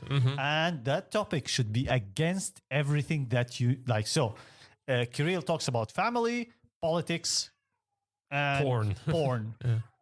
His topic should be about cell phones. Africa. I don't know. Cell phones, whatever. Cell phones in Africa. Cell phones in Africa, yeah. Or Africa in cell phones, whatever. You know, Abed talks about being an Arab. Sorry. And that's it. Abed should talk about, I don't know, politics in the United States. Although I guess that you have plenty of things to say about politics in the United States. But yeah, this is just an example. And so on. And they talk about that topic in front of us for 2-3 minutes. They just talk. We don't interrupt them. We shut the fuck up. You know what I'm saying? And after they talked about it, that's it. Have you, did you let out the shit that's inside of you? Yeah. Next. Maybe if they have an idea, they can, tell it. So that's it came. But why it came from this? It's my way of reversing. You remember, I tell you, reverse your thoughts. Yeah. You know, you love your wife. Why do you hate your wife? Yeah. Give me the other side of the coin. Give me the other side of the coin. I think that's funnier for me. And that's where it came from. Yeah. That's maybe I'll try to do this next week when it hopefully, please tell the weather to be a bit. It should be a little bit warmer, please I guess. Tell it. One more thing that's actually a very good idea. That's a very good idea. And fuck it, if they don't want to do that, why don't we do it ourselves? Yeah. You know, but that's one of the reasons that I started the podcast. You know, fuck it, why not just do it? I can do that. Why not? Just the thing with this, it really needs. And I think so. I do a improvisation speaking club, you know, which nobody attends. For the past 3 weeks, nobody attended. So yay! And put it down in your resume. I organized a English speaking improvisation club, which was intended by nobody. Attended, not intended. But thank you, English teacher. No, I said attended. It's just sure. Blah, blah, blah, blah, blah. Do you have any Arab blood in you? I wouldn't be surprised if I did. So it has to have a minimum. Yeah, it should be some capacity. For example, 2 people, we can talk about it. But for me and you, for example, it's much better for us to talk about doors and glass windows. Oh, of course, yeah, definitely, yeah. When we're 2, but in front of a few people, then the ideas, people start throwing stuff. Yeah. I don't mean tomatoes. I mean ideas. Sorry. Yeah, sorry. One more thing that I wanted to ask you in regards to this writing jokes. Yeah. So you mentioned how you sometimes you go back to the jokes, you know, and you think and you explore the new directions of the joke. Yeah. Was there at any moment in time yet such an occasion that you wrote a joke 3 years ago, and it wasn't funny? And then 3 years later, you go back to this joke, you say it from the stage, and it's funny. I say the same joke, you mean? Yeah. No differences. Yeah, like the same joke that wasn't funny some time ago. Opposite. But I have the opposite. So I had a joke. I'm not going to tell because it's a really dark joke. It used to get applause breaks. Now it doesn't get shit. It used to get applause breaks. People Of course, you should aim for them to laugh, but yeah, they would laugh. By applause break, I mean like huge laughter. They would laugh their balls off, you know? And I would do it again and again and again. Even if they heard it, it would like be. And I haven't said it in like more than 3 years. It's like And Bert Kreischer's machine story. It was funny. And then I used it for a month, I think in October, November. I was doing it, but like subtly. You know, I'm just putting it there, putting it there, putting it there. It doesn't get a laugh. It gets a laugh, but it never gets the. I saw what happened to me. What is the opposite? And another one, which when I used to do it, it never got me a laugh until one day last year, right before the pandemic. I did an accidental pause, and it got an applause break. You know, just the pause. Yeah, I did an accidental pause, and that pause just got everybody. It exploded the room. And I was like, okay, apparently that was a funny joke, but I didn't know how to tell a joke. Sometimes that happens to me as well. Yeah. Like there are a couple of jokes which I accidentally paused at, after the punchline, what I thought would be a punchline, and people just started like laughing and stuff like that. And sometimes it even happened to me that I would use a word in a joke, as a punchline, and only a few people would laugh, but then I would use the synonym to this word, and people would just explode. Like I had the joke about sending my mom pictures of coffins, and originally I used the word caskets, which I don't know, maybe people just didn't understand. Oh no, I remember we were talking about this, and I told you, would people understand casket? Yeah. And then at that point you told me you were like, and then you did coffin, and I switched it to the word coffins, and the pause, and people were like, ooh, like that reaction. Yeah, exactly. I'll tell you that now. In your question, so there's one, not the question. I mean, this thing about the theory is, the problem with this is that if it's the same type of audience, that's how you would test it, because you need the same type of audience who reacted to it 3 years ago. They have to react to it 3 years later. The problem with this, like, there's one joke where I talk about television, which is like television. And the audience that we used to have when I do that joke, they would go, yeah, we know this. They did it either December or November. 0, because they were too young to understand. Now, what happened with that? It's not that they didn't know. Of course, they know about it, but they were like, oh yeah. So then, how did I fix it for them? I started saying, a television is a set of iPads that ate too much. I remember we workshopped that. Yeah, exactly. I remember that exactly. Joke, it's a McDonald's, blah blah, and so on, and that would get them. They would get them the laugh. You know what I'm saying? It's like if we're throwing down examples, it's like the joke about Game of Thrones and Shrek that I have, Remember, like last Friday we had like foreigners, mostly foreigners. 70% of the audience were foreigners. I would usually tell this joke, the final punchline, in front of Russians, like only a handful of people would laugh. This time around, when I got to the punchline, it just exploded, because I guess that foreigners get this joke better than Russians. We use the word explode so many times. You're gonna get fingered at the airport, and I'm gonna get somewhere else. I'm gonna get called racist because you have an Arab on your podcast, and actually, that's why you're not racist. Because I use it in front of an Arab. In front of an Arab. See, but it looks pretty fine. You would, well, you will always get this joke that works, who doesn't work. It also sadly depends on the audience. Who are they? And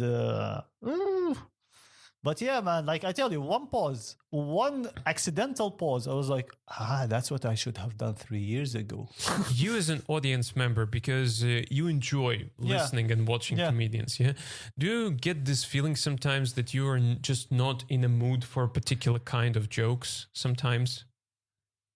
Like, maybe you're sitting there and let's say that somebody cracks a joke about porn or sex, yeah? And you're like, I usually laugh at those jokes. And then you'd be like, fuck, man, I haven't had sex in 2 months. Oh, wow. Wow, he just opened the casket, man. Don't coffin. The Pandora's box. Don't add insult to injury, like that's... I tell you, it's not that that part, like, again, when you watch, if you go to Russian stand-up, literally, let's say there are 10 performers. I give you 8 are going to talk about Tinder. Mm-hmm. Well, I'm one of them. But,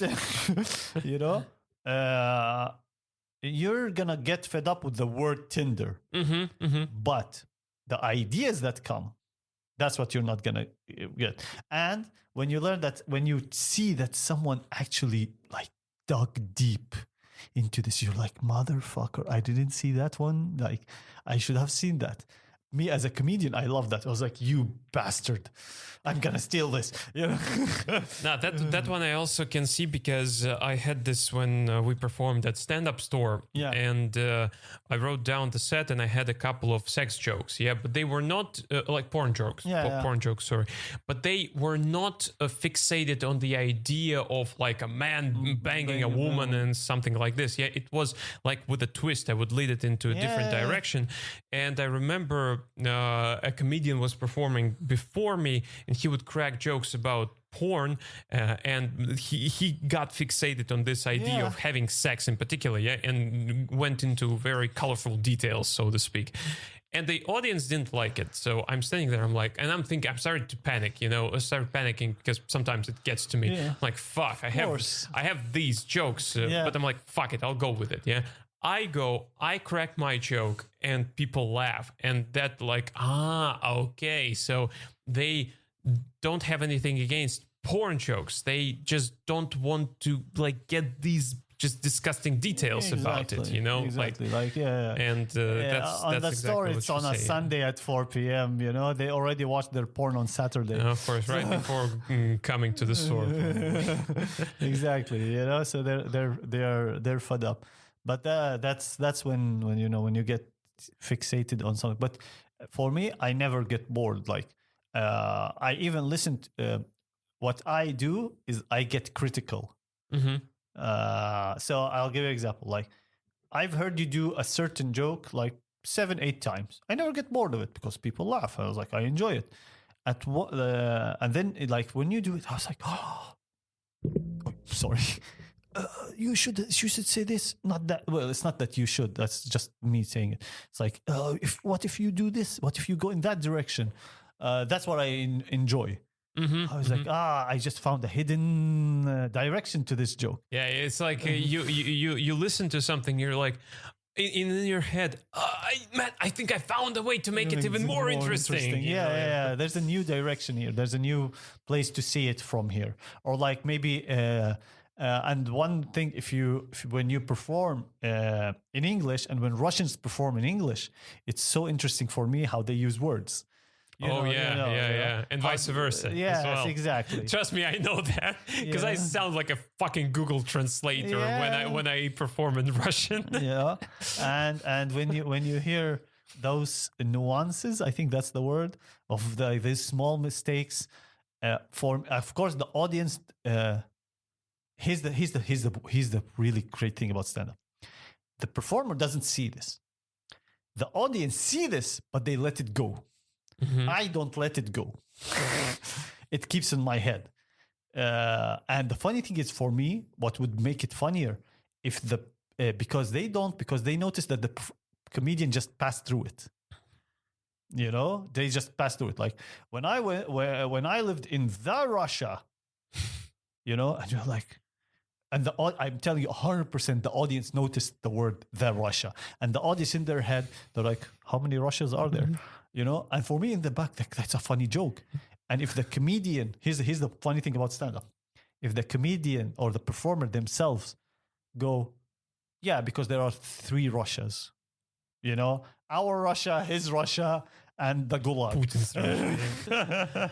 You know, so I know what you mean because I actually, one of the best openings to a set that I had was at one of the open mics, one of the shows. I had three Russian comedians performing right before me, and all of them had terrible English, you know, like a lot of grammar mistakes, vocabulary mistakes, and so on and so forth. So I would go there and I would start my set by saying, before I start, I just wanted to throw it out there. I just happen to be an English teacher and I'm looking for new students at the moment. Yeah. So comedians who performed before me, here's my card, you know, like, and people started laughing because they noticed the audience is not dumb. They're not dumb. They always notice these things. So if the comedian acknowledges that mistake and makes a funny comment about it, the audience will laugh and they will love the comedian more. That's one of your most successful jokes, I think, last year, which came up very accidentally about Russian passport. Yes. I remember you accidentally said it once, and you were like, "Wait a minute, Russian passport?" And the audience, you haven't even commented on that. You're like, "What the fuck did I just say?" And the audience started laughing. They're like, "Oh my god!" Yeah, I remember. And then it's like the dream, you know? It's yeah. And it works, you know, it works every single time because it's fun. It's fun. It's a funny thing. It's the mistake. But then after it, once they realize that it was like, so you at one time it's improvised, you mistake, you acknowledge it, people laugh. If you do it again and they see it, you're like, we hate you. You put us in a trap. You trapped us. But you know, it is what it is. Like I said, like I also had like when I would the premise to the joke was when I said like I like watching how my daughter develops, and then I paused. You started laughing. So the comedians started laughing. The audience started laughing. So funny. And I paused. That was the moment when I actually didn't continue. I paused and I was like, why are they laughing? I'm like, what the fuck did they just say? And I'm like, developed. And then I immediately came up, wait a minute, did I just say develop? Yeah. And no, I said, yeah, you know, develop. That's exactly what my daughter does. You know, like a smartphone. Next year, I'm getting a new model. Yeah. Like that. You know? So you get what I'm saying? Like, that's what's so funny. And now, sadly, this is for me, this is such a shit thing to have. I notice it so much, I stop enjoying if the comedian doesn't like do that, react to it. Because I think you're just always looking for ways to entertain yourself, you know. And you know me. If I go to the toilet, of course, yeah. And but for you, you know, time goes by. You change as well, yeah. And what you enjoyed like 2 years ago, simply. I'm telling you, man. Sorry for interrupting you. Listen, man. Since I was 8, I enjoy the same shit: boobs, Tom and Jerry, and games. But we talk about comedy, yeah, like for example 2 years ago or even last year, you would be like, oh, I just love seeing comedians perform, then you got a little bit bored with that and you're like, I need something new. But here's the thing, no, I love watching them perform. And last year I also love watching them perform, but the difference between last year and this year is that there are less English performers. Second, they are really a lot of them, not all of them, of course. Let's say out of 10, 3 people who are experienced, who I enjoy watching. True, we'll have a lot of people actually. 3 to 4. I'm not talking about like the experienced ones, like more than 5 years, I'm not talking about those. I'm talking about new. The new performers, you can see the lack of experience. You can see that they are not trying hard enough. And of course, as you said, it's what they do, blah blah. It's usually, but it's a human logic, you know. It's like, if this works, why should I, create a new bicycle or something like this? I will tell you something. Okay, now this is on me. You know that I have a joke about my name. And Yeah. I remember because you told me that you love this joke, and it's my head because it started with my name is lunch to now it became a 5 minute. Yeah, it's a friggin' 5 minute bit. You True. know? Yeah. It's now become like it now becomes that my name does not get capitalized, and I sent an email to Google like my name does not get capitalized. The thing, it was already funny. It was funny. Why should I continue with it? Because you need you need to keep on. There, you have to invent. You have to invent new things. You push yourself all the time. Yeah. You're like, you look at it as a joke. You're like, okay, this is funny, awesome. This is 5 seconds. What the fuck? And the thing is that, you see, here's the thing. It's for such an approach, if you don't want to push yourself and improve your skills in comedy, the audience will notice that. Here's a simple moment when you can get fucked. If you have this mindset... Hey man, I'm all for it. Text your girlfriend. So... Bring the strap on. Yeah. Or baguette from Magnolia. Fuck off. You like callbacks, I mean. Here's one for you. What do you do with a baguette, man? Do you go to McDonald's like, baguette? So here's what you can do with the baguette. You can chew it, then you can spit what you just chewed, and you can shape it into a dildo and stick it where the sun doesn't shine. How about you that? You can chew it, you can swallow it, and you can bite it. All synonyms with, the other parts. Fucking metaphors. Yeah, but back to the point What Joe was point? trying to make. Okay, that was such a crispy good point of the baguette. Yeah, so baguette. Here's a moment where a comedian with such mindset can get fucked, and fail. Yeah. If you have a comedy show, and right before this comedian, out comes a comedian who has your mindset, who digs into the jokes and improves them, and it's not like genius joke. Yeah, it may not be genius jokes, but it's jokes who are much better than the easiest jokes, And the audience is like, wow, that was great. Next comedian, if he doesn't keep up with this, if they don't keep up with this, they're fucked. But here's the thing. This also can go on you. Like on me, for example, or on another comedian. This is why when you get on stage, you actually, this is like, it's a test. And it's this is why I forgot who said it. It's like stand-up is the only science. It's a fucking science if you look at it like in a technical way. It's the only science where your feedback is instant. One of the only instant. True. Like for example, I was just going to say that making bombs is also a science because, the feedback is instant. Why did I go there? I don't know. I'm such a stereotypical shithead. That's why. So fucking hell. And the thing about it sucks. It's such a stupid. So the thing about the fiction of our demented minds, guys. Fucking hell. And the thing about it is like, yeah, I see career go before me, and career kills. That for me, that doesn't bring me down. On the contrary, that brings me up. I was like, I have to step up my game. Yeah, it might work, it might not, but you have to think of, I have to step up my game. And the problem with, not the problem, like it's experience, of course. The comedians who are doing it, their only feedback is once a week. Or twice a week,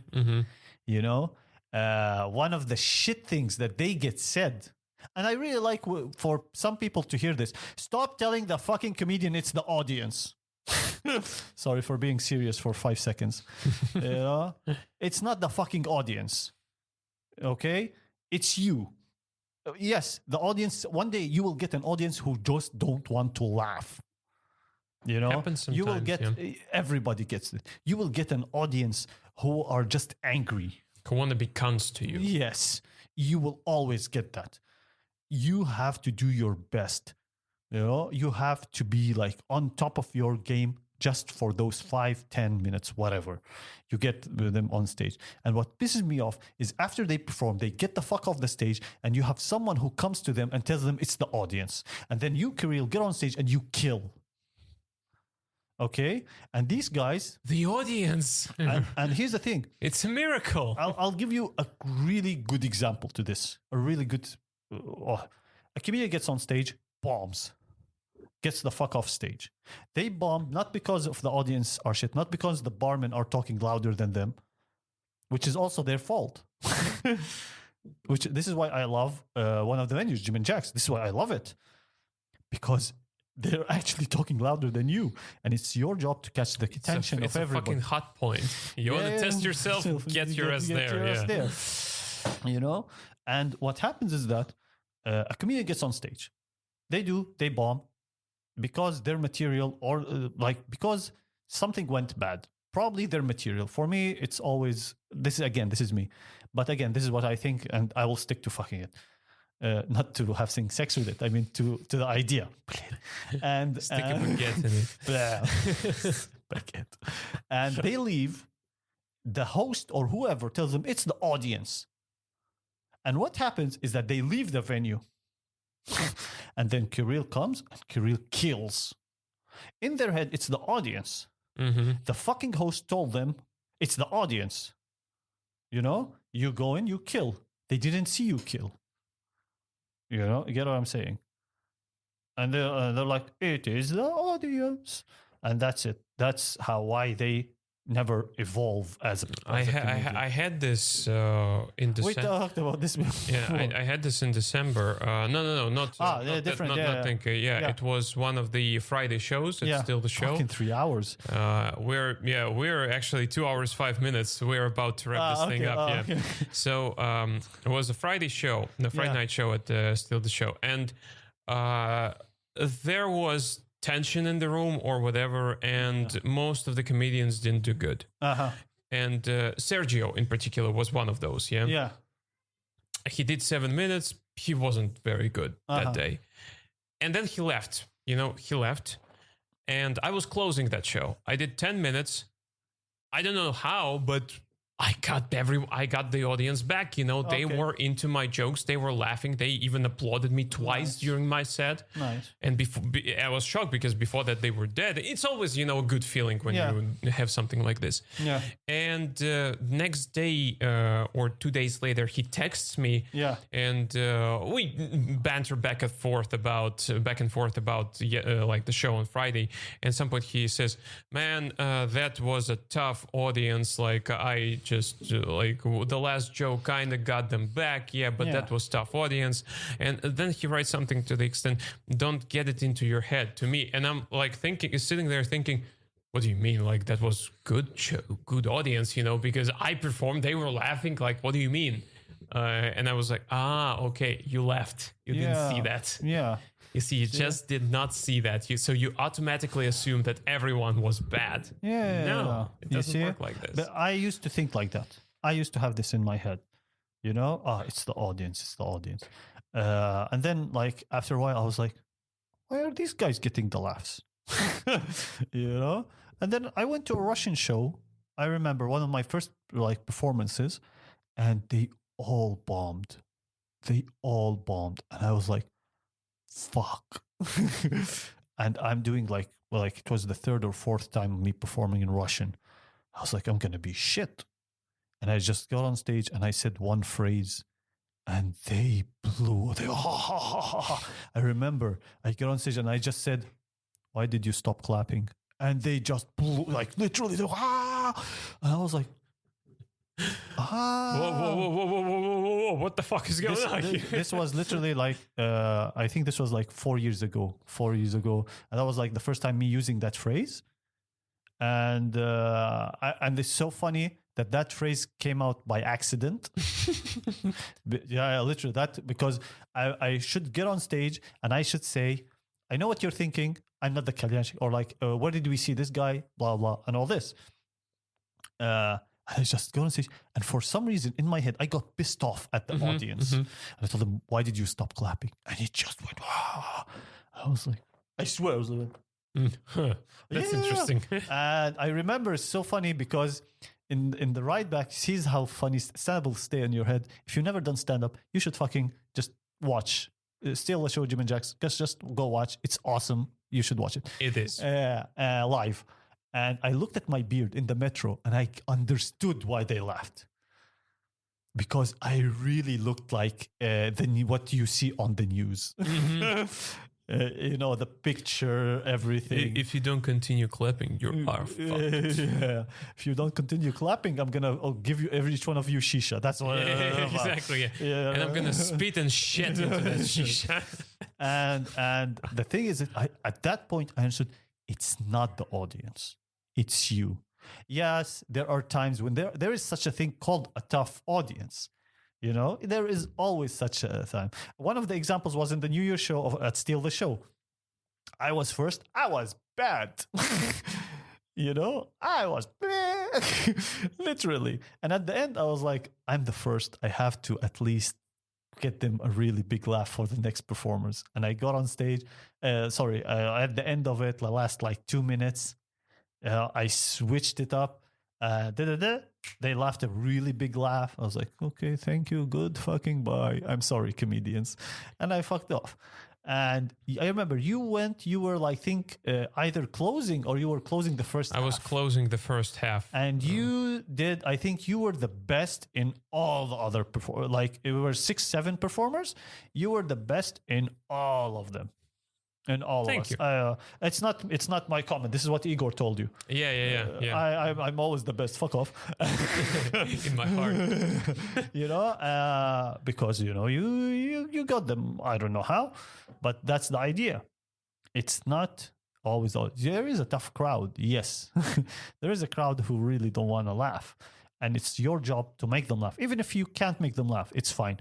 But don't get off stage with a joke that you just wrote. And you say it's their fault. That's also one of the factors. That's why because I can see they're not trying hard enough, and it pisses me off. I was like, I don't want to watch you perform. Exactly. Yeah. I want to watch someone who at least gets on stage, even if each time they get on stage and they shit themselves. Yeah. I want to watch someone who gets every time on stage actually enjoy their time. And that's it. I hope that maybe I'll hopefully this month I'll go back to it again much more, but I won't be hosting because I'm fed up with hosting. Yeah, that's I'm taking the so to speak. Yeah, but I need that to improve as a comedian and as a host. And why? Because when I'm hosting, that's the problem with it. That's why because I was hosting and I was like, you know what I'm saying? I was like, now I have to pick up the shit from this person. It's a bad thing to think about. But then it's again, I'm not, or I get on stage and they get laughs and they get people laughing. I was like, but this is so boring. And I get on stage, I was like, the next comedian. So when I lost my enjoyment of stand-up, I was like, I really need to stop just a little bit. Sometimes, Okay. Yeah. Well, okay. I love that. We should end this as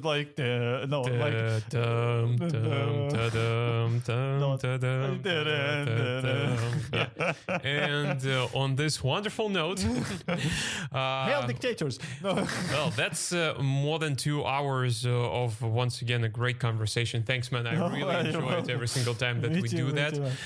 So thanks for coming. Thanks for dropping by, and thanks. Man, I want to tell you something. So I'm on IMO, and every time there's a spam message that comes to me that says, I am waiting for you, my love. The problem is this is spam. But here's the weird thing. I'm like, thank you. Exactly. Yeah. And we are going to be waiting for you next week as well with a new episode of Before the Punchline Comedy Podcast. And I'll make a little preview because my guest at the next show will be one of the founders of Still the Show Comedy Club, Igor Monday. He will be the host at the next episode. A lot of things that I want to ask him, a lot of things to dig into, but that's the next episode. Now, man, once again, thank you for dropping by. Thank you for the and invite. I'll see you in 3 episodes. That's a tradition. Like every 3 episodes, you need to do a podcast with Abed. Plus, I really fucking enjoy talking to you. Man. So thank you once again, and thanks to everyone who listened to it on podcast platforms or watched it on YouTube. Take care, guys. We'll see you next week. Пока-пока.